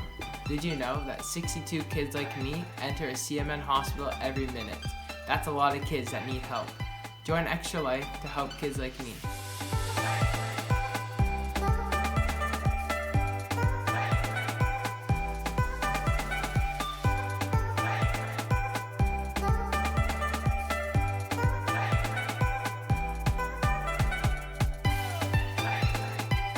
My name is Defy, and I'm from the East Coast of Canada, and I want to change kids' health at the IWK Children's Hospital because as a father myself, I know they're always going to be there for me if and when I need them.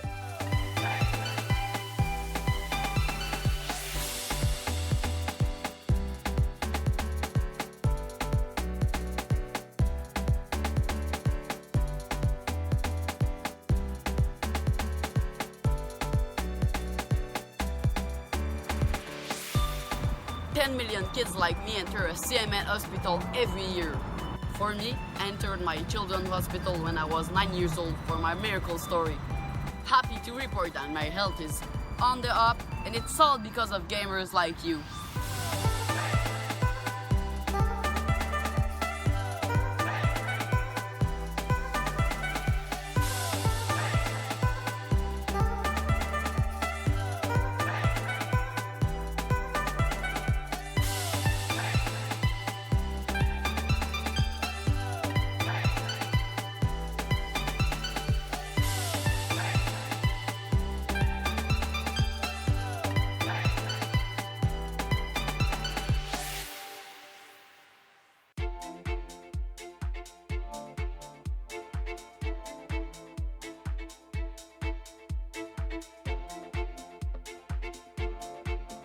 My name is Tara. I stream on Twitch, and I did Extra Life last year, and I raised $5,000 for Children's Hospital of Omaha.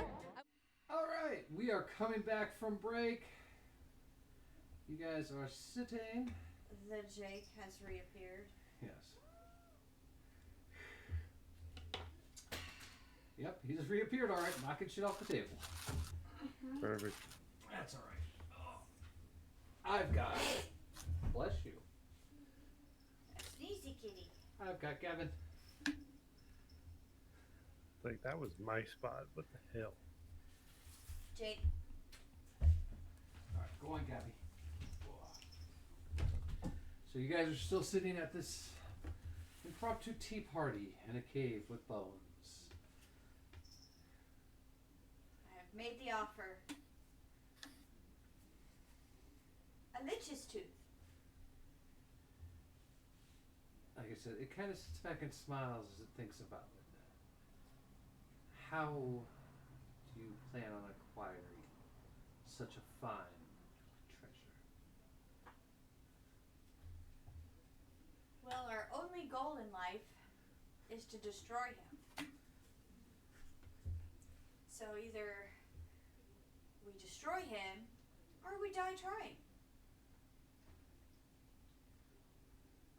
At this point, you watch the swarm of fairies all again clutter next to it.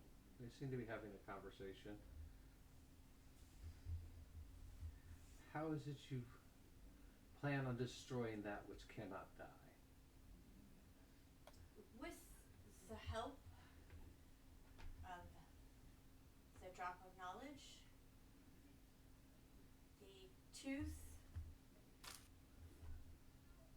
and the blood from a plant that never dies. And it's as you say this, it smiles. And it reaches into its chest cavity with one of its arms. And you watch as the flesh just kind of opens up and it pulls out. And it's like a glass. Think Beauty and the Beast, the thing the rose was kept in. Pulls that out. Inside of it is a translucent flower. And it puts it on the table. And you watch as it sits on the table and light hits it. It goes from translucent to eerie bone white. You have your coin, It Tercel? looks at you and goes, a skeleton flower, perhaps? Tercel, do you have your It coin? kind of. No, he took the coin. No, the other one that gets hot. That was only for the drop. Oh no, it's the monocle. Mm-hmm. So Yeah, see we if didn't it's really from get it. that. We have a. We still have one gift box to give. We'll see if but- that's what we need. You got the gift boxes. The No, bag of holding. she's saying use your monocle to see if it glows. Oh, okay. Since you have the. I thought that was just for the droplet, but I'll put it on. That's fine. It's for all Monocles of are them. cool. You put it on, and you look at this flower, and it is a beautiful flower under this monocle. And you watch as it dies, and comes back to life, and dies over and over again in a matter of seconds. And as it does it, it's when it goes from translucent to full white. But it doesn't glow. Doesn't glow. So as beautiful as that is, I don't believe that's the plant that Baba Yaga was referring to. Jake, you did not get this list from Baba Yaga. Did we get it from We got it from Tasha? Tasha, didn't we? Yes. Tasha's the one who sent you on this portion. Tasha. Get down. At the mention of Tasha's name, you hear it start to uncontrollably giggle. Oh no. And all the little fays around it also start giggling. Oh no. And it looks you dead in the eyes and goes, "Trust me, she's been after this for years." All we need is the blood from it. And according to this monocle, that's not the plant. See, you didn't see what the monocle showed. Only Tercel saw that it dies and comes back to life, dies and comes back to life.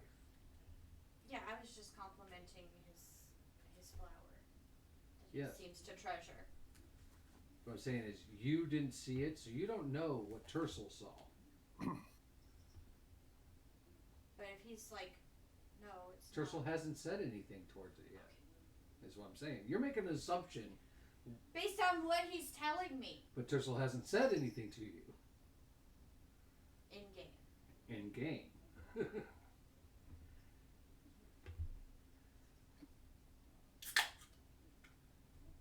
I mean, who are we to argue with supernatural creatures telling us that this is what our benefactor wants? I mean, with the monocle, I can see that it is, you know, going through a rebirth and death, and you know, with the blood of a plant, it's probably inside of it, and then I don't know. I'd say we take it on faith that he know, you know, Bone Fairy knows what's up.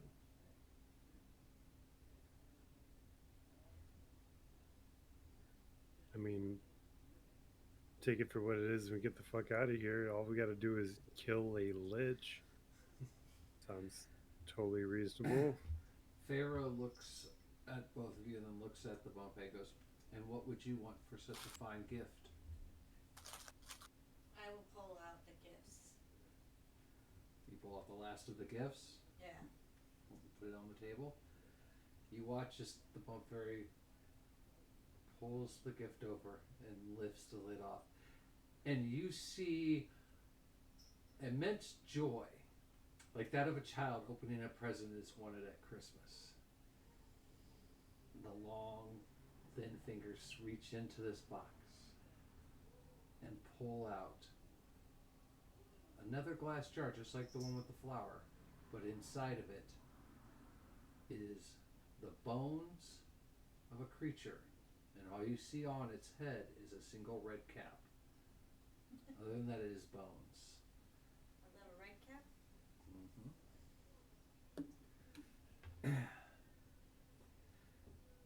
I've always wanted one. Take the flower. But remember, you owe us a tooth. From Asaran. When it is time to collect, and you watch as it reaches into its shoulder and it pulls off a piece of bone.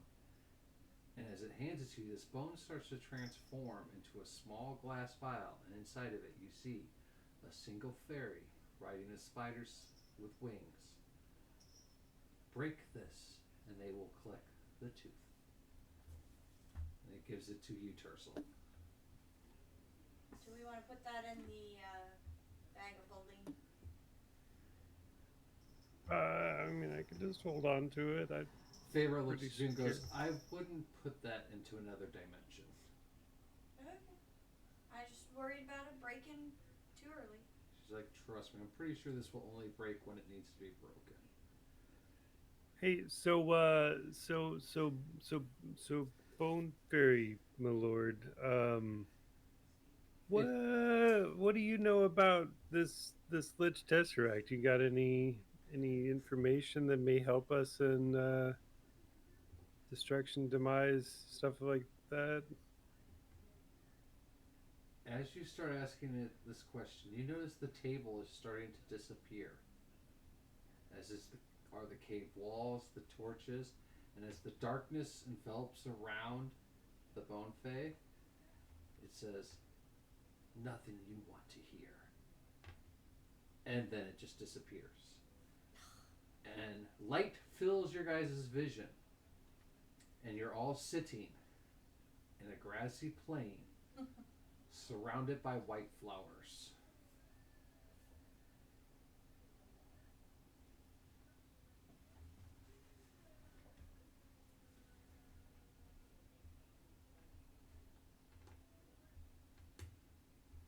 Sarah, you know I love you. You know I always will. But fuck the Feywild. I am never coming back to this place. Now you know why. When I found a way to get out, I never went back. This is like the worst acid trip ever. As you guys are saying that, you guys see Farrah just kind of like stretching. Just like, I like this place. You Yeah, would. no, I believe you. She looks at you and goes, "Sometime I will bring you back here and take you to the theater. I think you'll enjoy that." Yeah, We're gonna- the theater's always fun.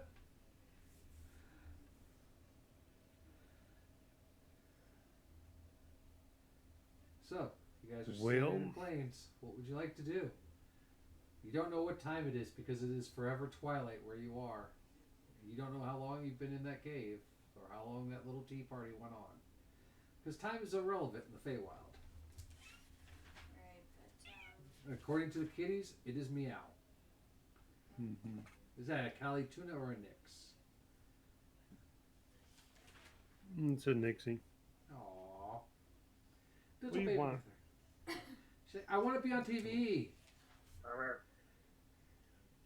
Come on. Aw, you're getting so big, little panther. Yeah. Aw, we'll get to meet you It's soon. like, I don't want to be here, but I'm also going to purr a lot. What do you think of graham crackers? Like, I don't know. Doesn't smell like chicken. There are these 3 cats that I follow on Facebook, and it's a mom and their 2 sons. One of them's Dave, and Dave's an orange cat, like 100% orange cat. But Gandalf is is the daughter of this cat, and every Monday Gandalf gets to lick a graham cracker. It's her favorite thing in the world. It's like a 5-minute video of her just licking a graham cracker, going to town on it. She doesn't eat it; she just licks it. Okay. Yeah, so you guys are She's standing in this apparently field. not.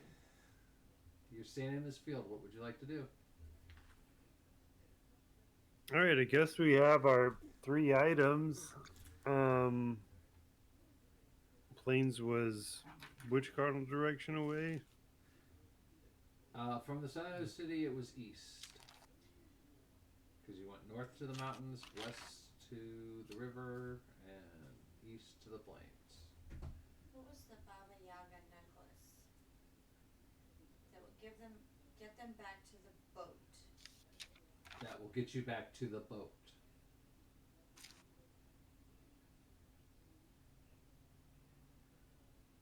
That's where we need to go. I don't know. You have the ingredients for a spell that you know nothing of.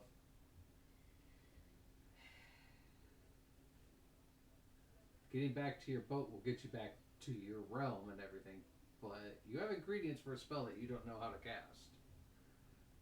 You can go Meet visit up with Tasha. Tasha. You can get back to that tavern or whatever. And that's close to the boat. No, because you guys are in the Fey realm. Your boat is back in Thay. Give Sarah a magic necklace that will get them back to the boat. Village about a day's march. village is where we met up with Tasha. Yes. Well, I have nothing that will take us directly to Tasha. And yes, the plains is east of that village. So if we start traveling west, we will get there. Could try it. We don't know how far away, but I don't think it really. It's not going to do us any good I to mean- sit here. Right. In lieu of summoning another mansion, costs a fortune, and then And who knows hoping that where it we'll end takes up. us to the. Right. Farrah looks at you and goes, I'm out of mansions. She's like, that was the last one. So I guess we're going on a little journey. Let's a walk. So you guys start heading east. So you are in a plain area where the grass has grown very tall. And it's, like I said, it's perpetual twilight, but it's almost like this is fall. The grass is starting to dry out, and it has like those seed pods at the top. All the flowers around you are in their final phases. There are strange bumble-like creatures floating in between the flowers collecting nectar. Weird birds of all different shapes and sizes floating around. Occasionally as you're walking, you'll see rats or something like a rat scurry through. Sometimes a squirrelish type creature. You start to make your way out of the plains and into more of a little bit of a wooded section. And it is at that point, Tercel, I need you to do a dexterity save.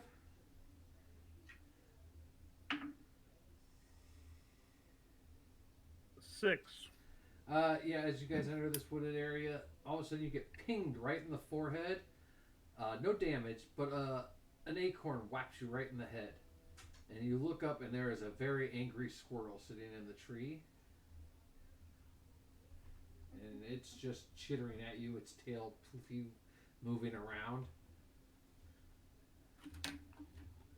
Did I interact with the squirrel before? No.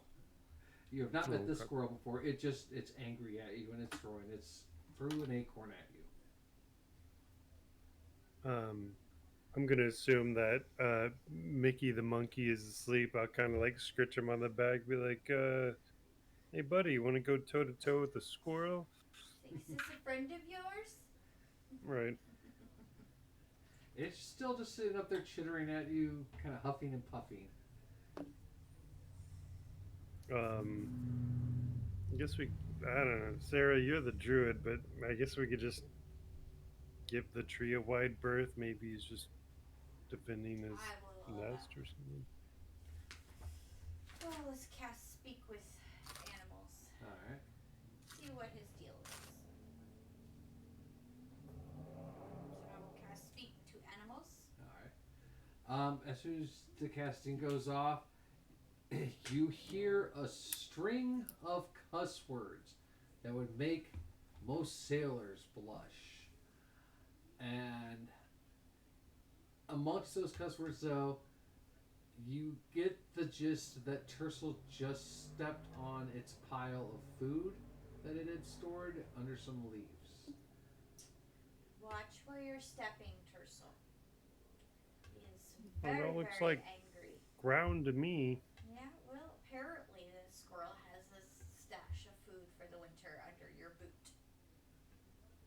It's a shitty place for a stash, bro, but yeah, I'll try to keep an eye out, I guess. As you say that out loud, throw another dex save for me. Incoming. 9. Yeah, you get hit again in the head with another acorn. Jesus, he's fucking accurate with those acorns. All right. I'll keep my head down and look around. So you guys continue on through this little wooded area. It's only about maybe 2 or 3 blocks worth of wooded area, and it's not even dense. When you come to what appears to be a road, but there are 4 different paths in this road. And I want y'all to roll a perception check But before you do, I want you to roll a percentile dice, just flat percentile. 40. 40? 50. 50, okay. So this effect will happen to both of you. So now roll your perception. Where are you going? 21. 21. 21. What'd you get? Sarah, what'd you 21. Okay, I heard. Oh, we both got nice. Oh, I thought. You said it at the same time he did, so I only heard Tercel. All right, so yeah, you both got the same thing, and you both are sharing the same effects. So you look at this path, and it looks like there are 4 different stone-colored paths here. One is red, one is yellow, one is green, and one is blue. And they go in that order from left to right. So red, yellow, green, blue. Yep.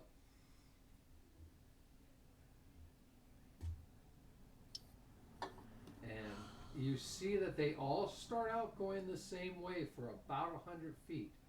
But then they start to curve off in different directions, while some of them do stay together.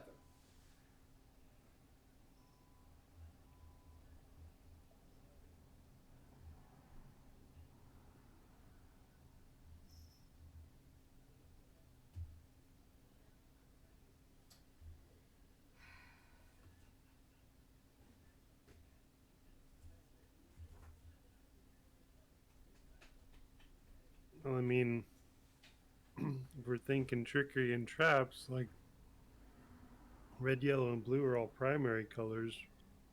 Green is a combination of yellow and blue. And technically, green is the direction we're heading in. Green means go. And we don't have any other clues. I'm looking around. Are there any other clues, like signs roll or another colors that match? Roll another perception check at advantage because you're looking for specifics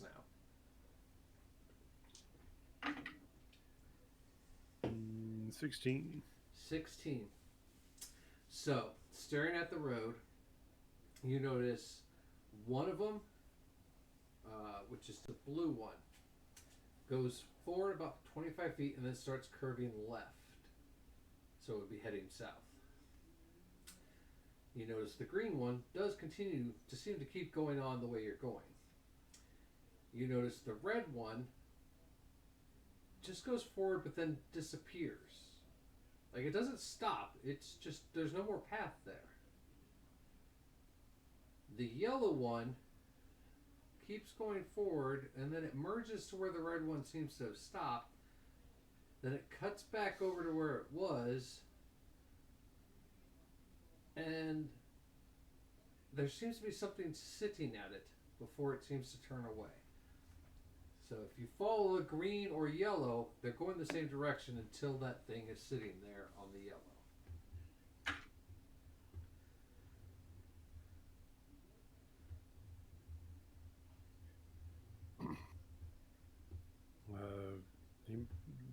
What the fuck is that thing, Sarah? You're the local expert. Haven't been here for years. So, okay. Red, yellow merges with red.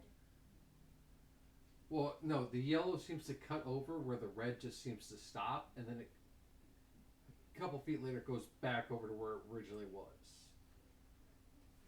Here, let me draw you a picture. Might want to do that. If you need colored pens. Nope, I'm just gonna do this, and you're just gonna have to go off of this. We have the colored pens. They're in the tub, and I don't want to go to. So, red. Ow, my shoulder fucking hurts. Blue, yellow, green. So green goes straight.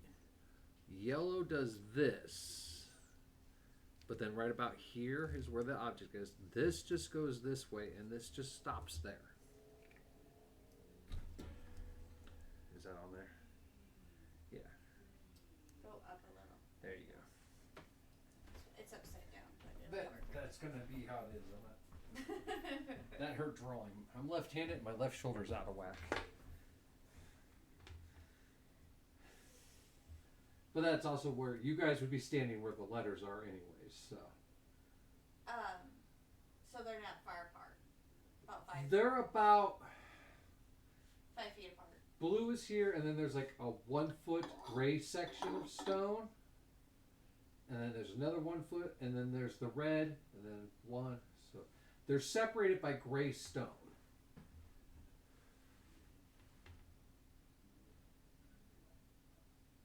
I'll take yellow, you take green. We're gonna divide the party. They're about 5 altogether, feet about away. a 5 feet difference. You could hold hands on. Well, Sarah's Oh, small. right, because the Feywild is so totally based in reality. All right, you're the Fey Queen, so that's what you decide we should do. I just want to see what this object is. Feyre is gonna walk down the middle on the gray between the yellow and green between you two. Alright, so you guys start walking. Tercel, as you're walking down the green one, just seems like a normal path. The stones seem rather worn. Like a lot of people must use this path. And the path is starts off like 1 foot, 2 foot wide, but then it gradually grows to about 3, 4 feet. It keeps getting wider to your right side, to the point where you see cartwheels even have come through here. You look over to see Sarah, and this is right about where it curves off into the red. Bless you. Curves off into the red area there. As she curves off the road, she disappears for a moment, and then she reappears as soon as it kind of curves back.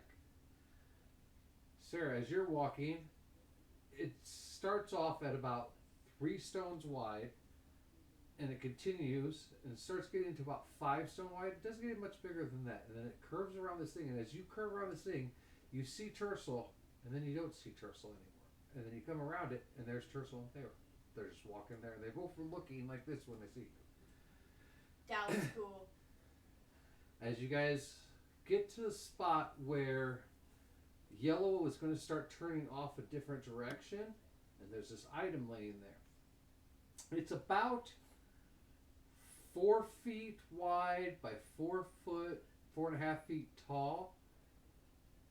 As you're walking up, it almost looks like it's a rock, but as you get closer, it is a very small house. And underneath the small house are 2 legs and 2 shiny red shoes. Oh no! It took you guys this long to get to that. Is beyond me. I don't even know. But yeah, from where that is, the yellow goes south. No, we don't need to go south. So I will hop on over to the green. All right, so you all merge to the green, leaving the house that has fallen on some poor creature, leaving its feet out. I'm sure it's dead. I can't tell you if it is or isn't. Alright, I will remove a shoe and try to tickle the toes. As soon as you peel off these tiny little shoes, about the size of it grows out to fit your foot size perfectly. I'm going to tickle the little toes. Its foot starts to curl up and sink into it. The other foot's still there. Alright, well, clearly dead. I will put the shoe and she will. I know the Fae. I'm leaving the shoe and I'm joining Tercel. Alright. So you guys continue for, I'd say for about 4 hours of walking. Doesn't seem to, again, get darker or lighter because it's perpetual twilight. But you guys are definitely starting to get a little hungry, maybe a little thirsty, a little tired. Feyre says, would you guys like a short rest?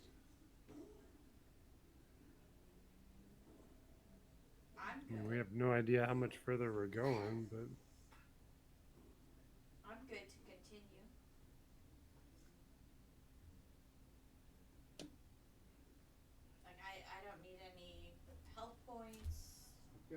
There's more of do you want to stop and eat and rest from walking?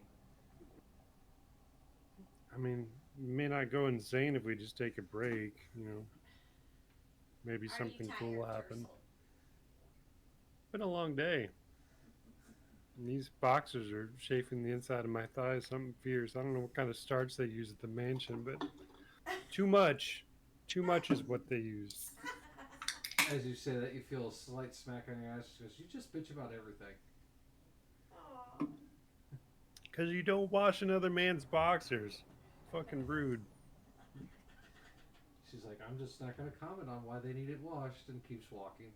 Finds a nice little spot. That's my business. These are my boxers, my business. I put those stains there for a reason.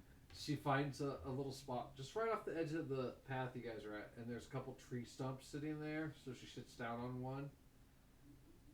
You guys stop for about 20-30 minutes just to eat. As you're getting up, Tercel... No, we'll have Sarah do this one. Sarah, roll a perception roll as you're getting up.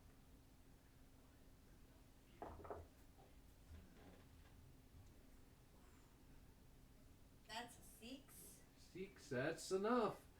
As you're getting up, you guys stretch, you're kind of like starting to get back on the path. The direction you're going, all of a sudden a white rabbit goes running across the front of the stones.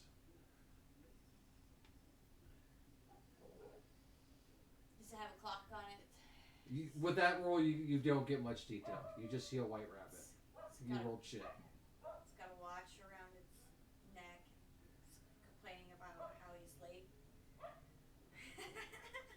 Is that a Faye thing? Yeah, this place is so weird. It's very fake. Interesting. About another 4 hours go by of walking, looking around. Tercel, give me a perception roll for hour 1. 18. 18. So as you're walking and you guys are looking around, you swear out in the distance, you see a huge caterpillar on a tree smoking. And then it transforms into a butterfly and flies off. Is he smoking on a hookah? Well, Tercel's the one who sees this, not you. Like, I think I've been here too long.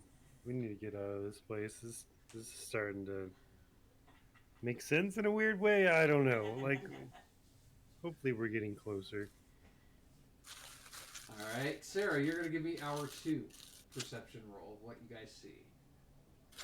And again, you guys could tell each other what you see as you're walking, but you would have to be the ones that tell them. 8. You're walking, and though this path is very nicely grown and the stones are very well maintained, there is one area that you walk through where there's like kind of a watery runoff ditch to the side, and floating in it is a top hat.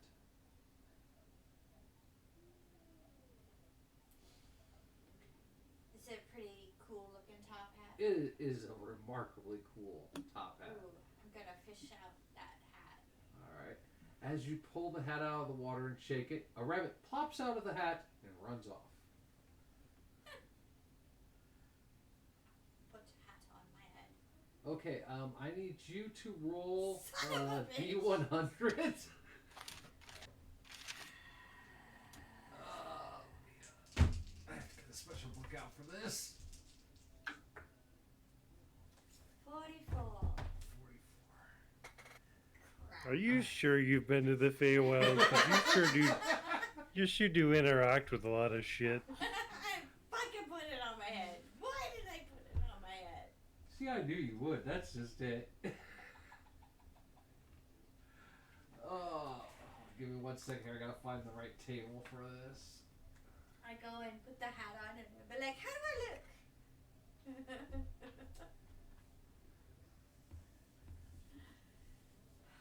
Fucking hell.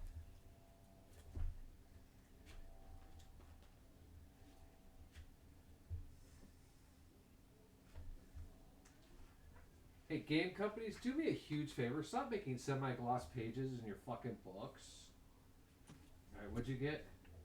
44. Okay.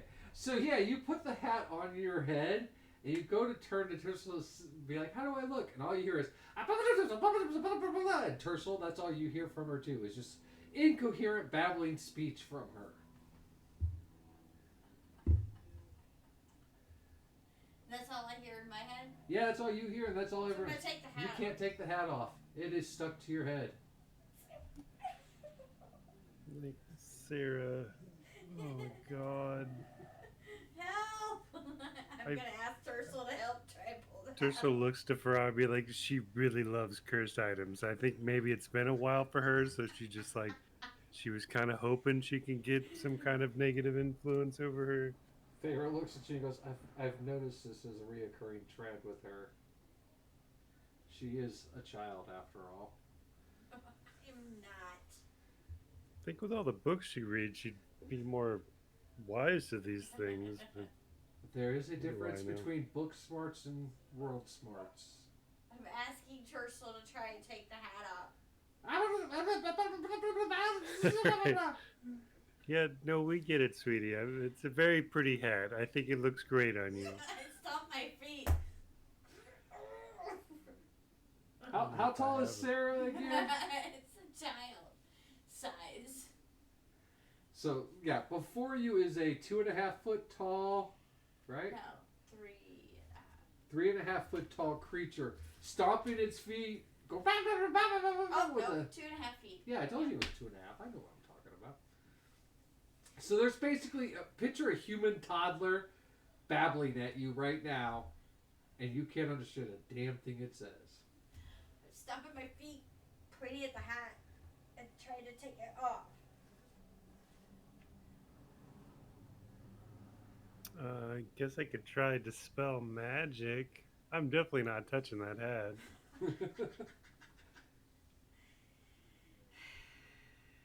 Like Farad, you know any ideas on how to remove cursed top hats? She's like, dispel magic might work. What level range?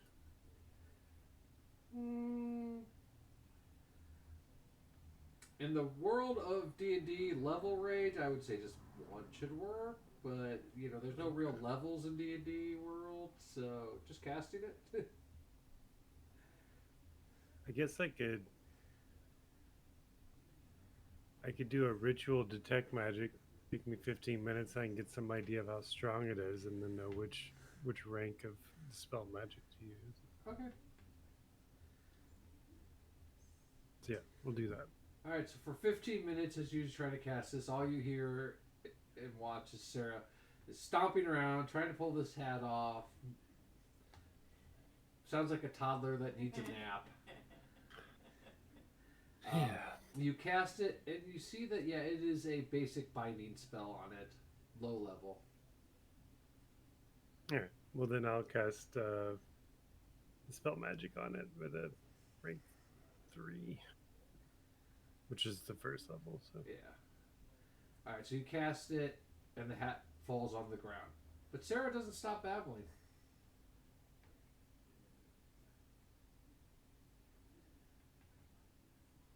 Don't look at me like that.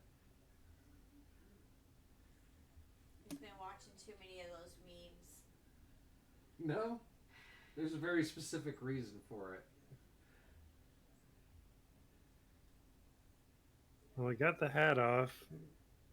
I'm not touching that hat, but you still can't understand a word you're saying. See if Feyre I guess we can continue our journey and see if our good friend Tasha knows how to clean this up. Yeah, because she doesn't have this one. Feyre doesn't have that spell in her inventory today.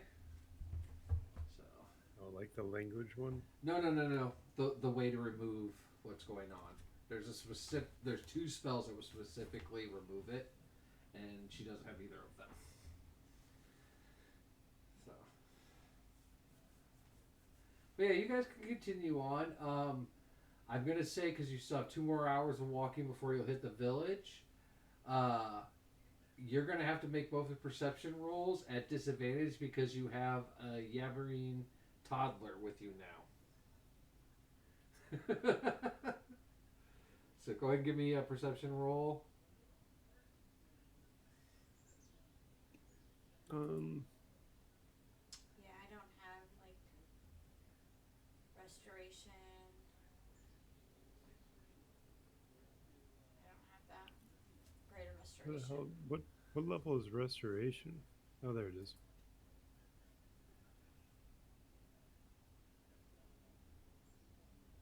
Well, if it's curse, I should be able to take it off. Do one effect, charmed or petrified, 1 curse, including attunement to a cursed magic item, reduction ability scores, or hit point maximum. Without metagaining and going under the table, you guys are on the right track of one of the 2 spells that will work, okay? But it is not a curse that you have right now. I could still try.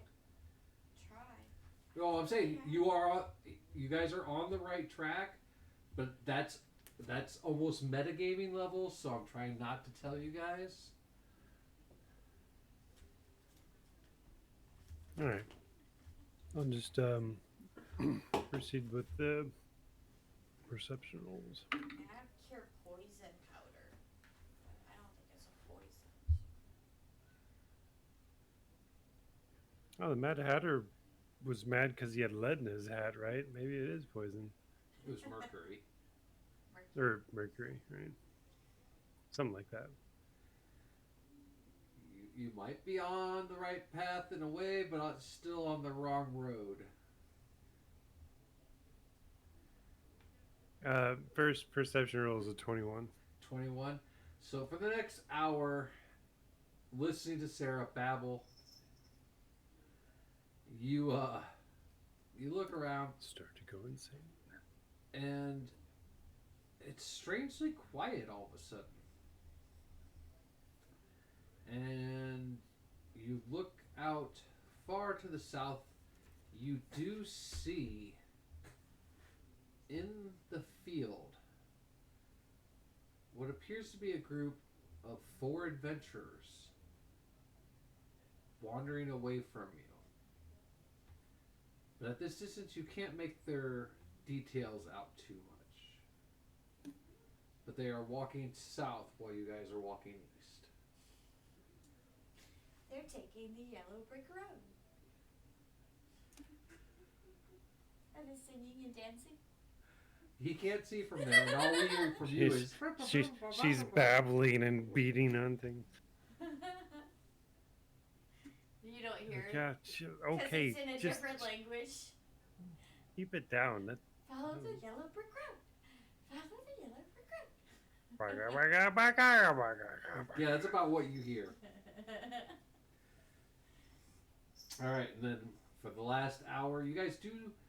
You guys feel like you should be getting there, but you don't see the village.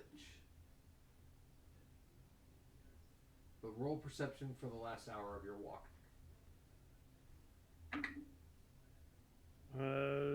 21. 21. This last hour is the longest, most boring hour of your life, Tercel. You don't see anything interesting. You don't see anything out of the ordinary. And you have Sarah rambling the whole time. Yep. You get to a wooden bridge that looks a lot like the one you crossed and met Tasha on before, where she was playing her flute. And there is a ravine, but there is no village. Right, village disappeared. Mm-hmm. Per Tasha. Right, that's Tasha's pocket realm. Is this village? No, it was something else that she was doing. She was playing that flute. But there was a reason for it. Well, I'll go to the bridge. They're like, Tasha! We're here! I'm sure she understands me.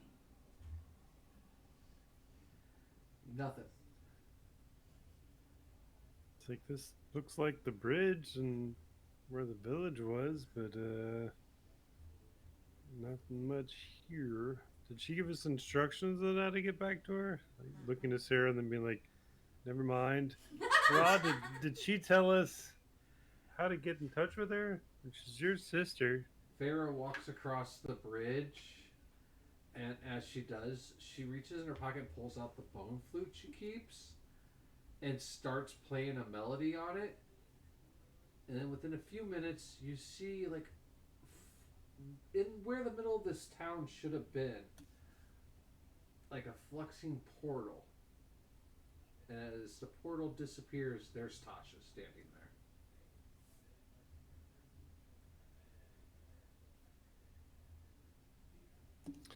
Well, good morning, afternoon, evening, Tasha. We returned.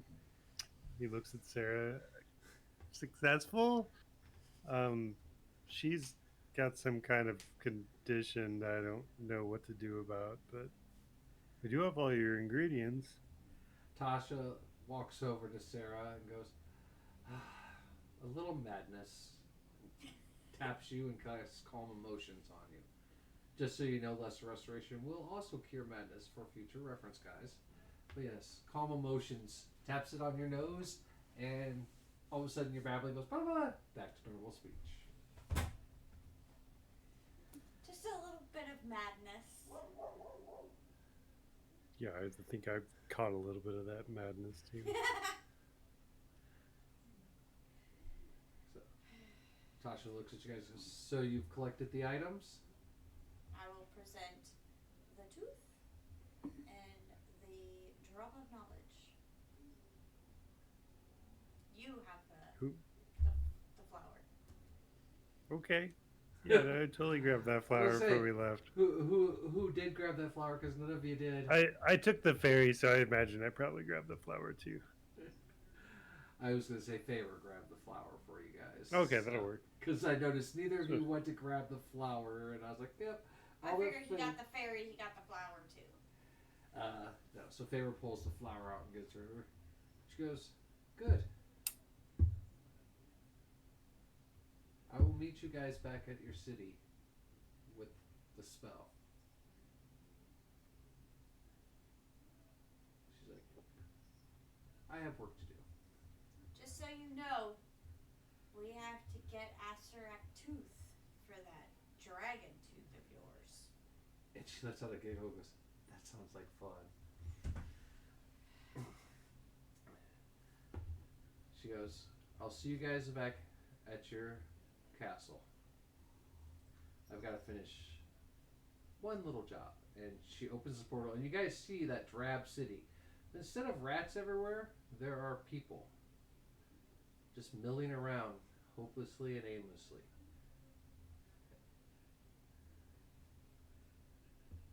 And she walks through the portal and disappears.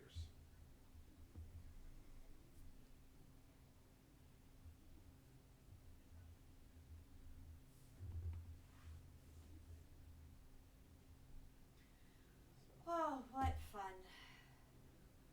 Shall we return to the boat? Oh yeah, I guess we can just like Got the necklace. zoom. Sure, let's do that. You ready, Foray? She's like, I'm always ready. Well, then let's go. So you guys all get together. You're on the back of Negan. Are you taking Mickey with you, or are you leaving him in his world? Yeah, probably leave him here. I don't feel right to introduce him to our drab, boring world. All right. So we have some kind of old yeller dismissal thing where put him in a tree and then scream and cry like, just go! So Harry and the Hendersons. Yeah, that's another version. Yeah, old Of yeller. course, They take him Mickey's out and shoot him. confused because he's like, what the fuck? He grabs some shit and throws it in my face. Like, fuck you then. I'm getting the fuck out of here. Okay. I want you, Tercel, as you rejoin the circle, to roll a flat percentage roll for me. Oh, no. 40. Okay. All right, so yeah, you all hold hands in a circle, and you hold the necklace, and it feels warm.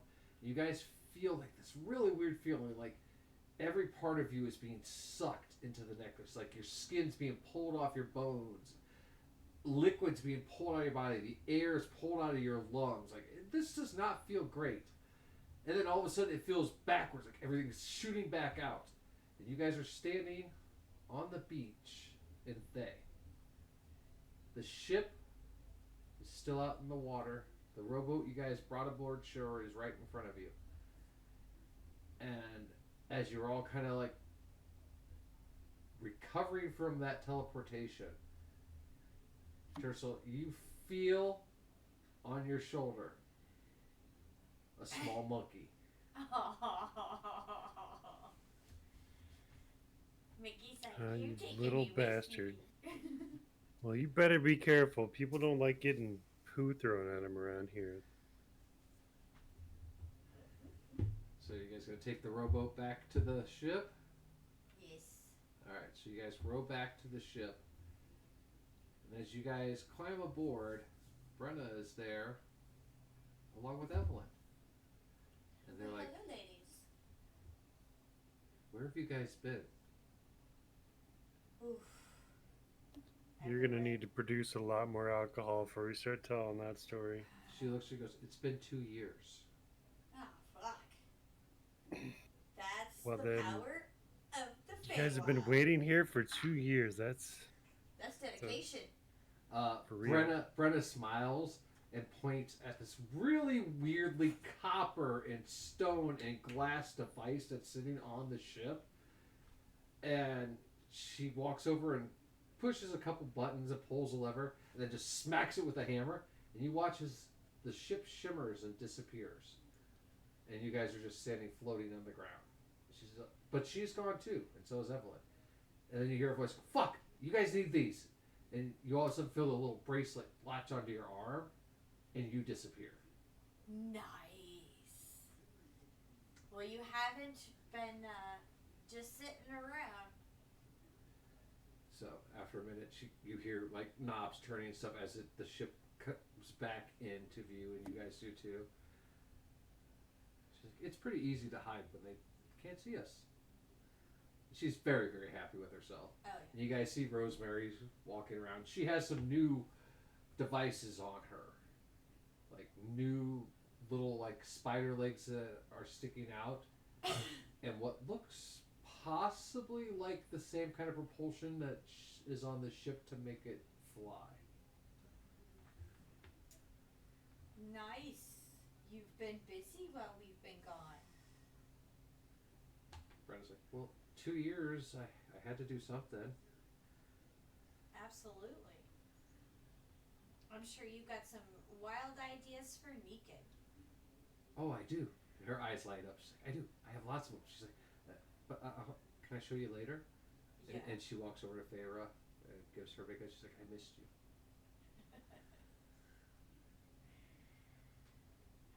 So Don't go breaking her heart, Fare. the ship starts to move, and you guys feel the sudden jerk as the magic kicks in, and it goes up, flies off into the air, and you guys start flying back to your castle. It's a few days trip in the air. Not much happens. You guys get rest. You get filled on the 2 years of what's been happening. So during the 2 years, they would leave and come back numerous times to check on, see if you were on the shore yet.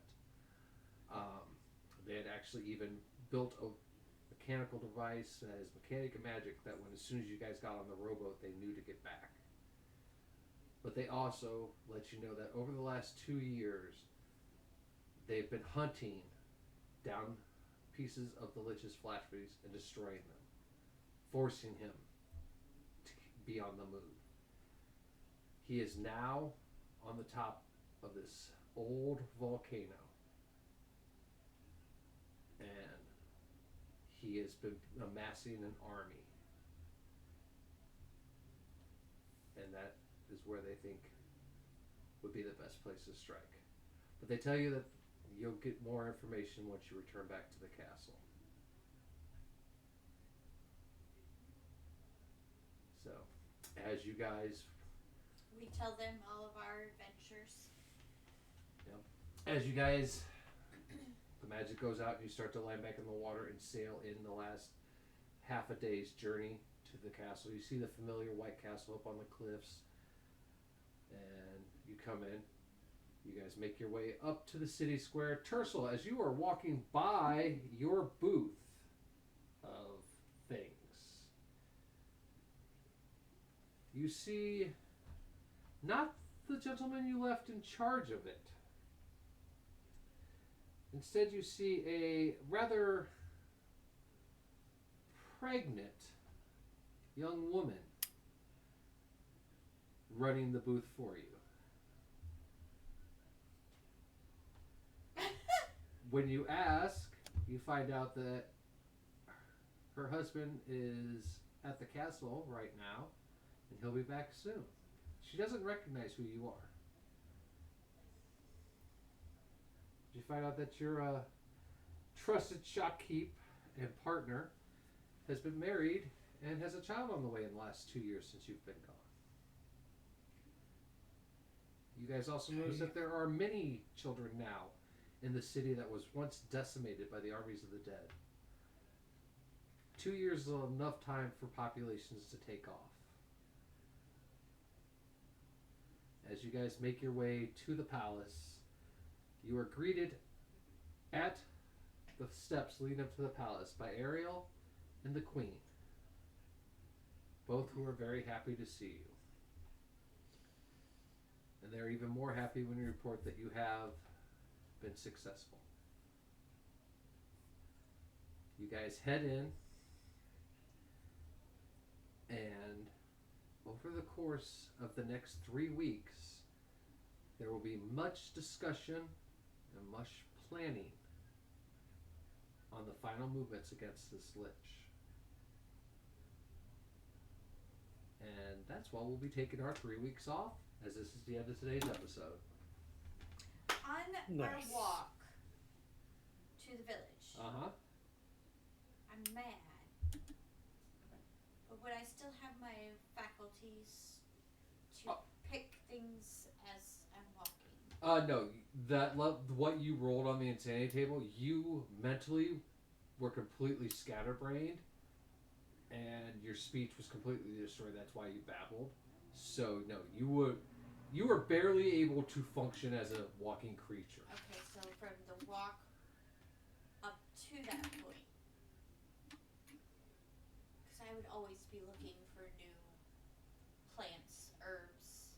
I'll let you roll some plants over the 3 weeks that we're on break. Okay? Just a couple. I'm only going to be in the Feywild this once. I have no desire to come back, so, you know. Oh, trying you to may take advantage of it may as much find as I that can. Sarah goes back in the next 80 years of her life. So. I need to make a note. Library card? Question mark? All right, so I'm going to see if there's anyone to read it out to. Before we say goodbye, though, remember we will not be back for the next 3 weeks, and we're entering the end game of this campaign. So make sure you do tune in for the next probably 2 to 3 sessions, as yes, there is an epic battle being set. The stage is set. The Yes, pieces we are got all the big moving. bad boss later. And you guys are about to find out what happens to Tercel and Sarah. So I'm going to go see who we can raid out to. I'm going to put us on our ending screen. Bye, everybody. Well, I guess it's our break screen.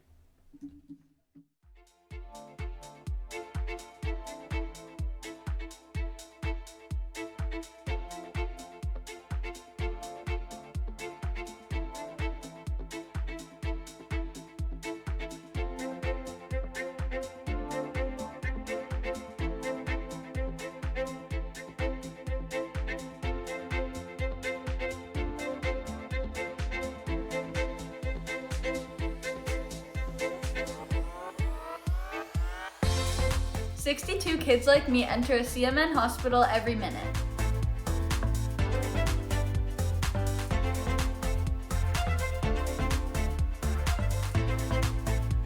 My name is Sean Gorey. I'm from Cleveland, Ohio, and I want to change kids' health in University Hospital's Rainbow, Babies, and Children's because I was treated there as a kid, and this is my way. Alright, so we won't be raiding out today as the cats have gotten into the studio and have turned off the computer. Cat Viathan was on. Oh, hey, Cat I don't Viathan. know when he got in, but Well, you're supposed to be checking that for me when we're doing it it. could have been within the last hour. Well, hello, Cat Viathan. I hope you have a good time. We will be back in 3 weeks, ladies and gentlemen, with, like I said, the beginning of the finale of this campaign. So, you guys will see what happens to our friends Tercel and Sarah. Maybe we'll have some visits from past characters through the campaign you've met. We're going to find out. I said we would raid out, but the cats turned off the main computer in the other room, so everything's shut down in there. Asshole. So, in the meantime, I guess we'll just say goodbye. Have a good weekend. Thank you for hanging out with us. And be safe, everybody. We'll talk to you later. Bye. Bye.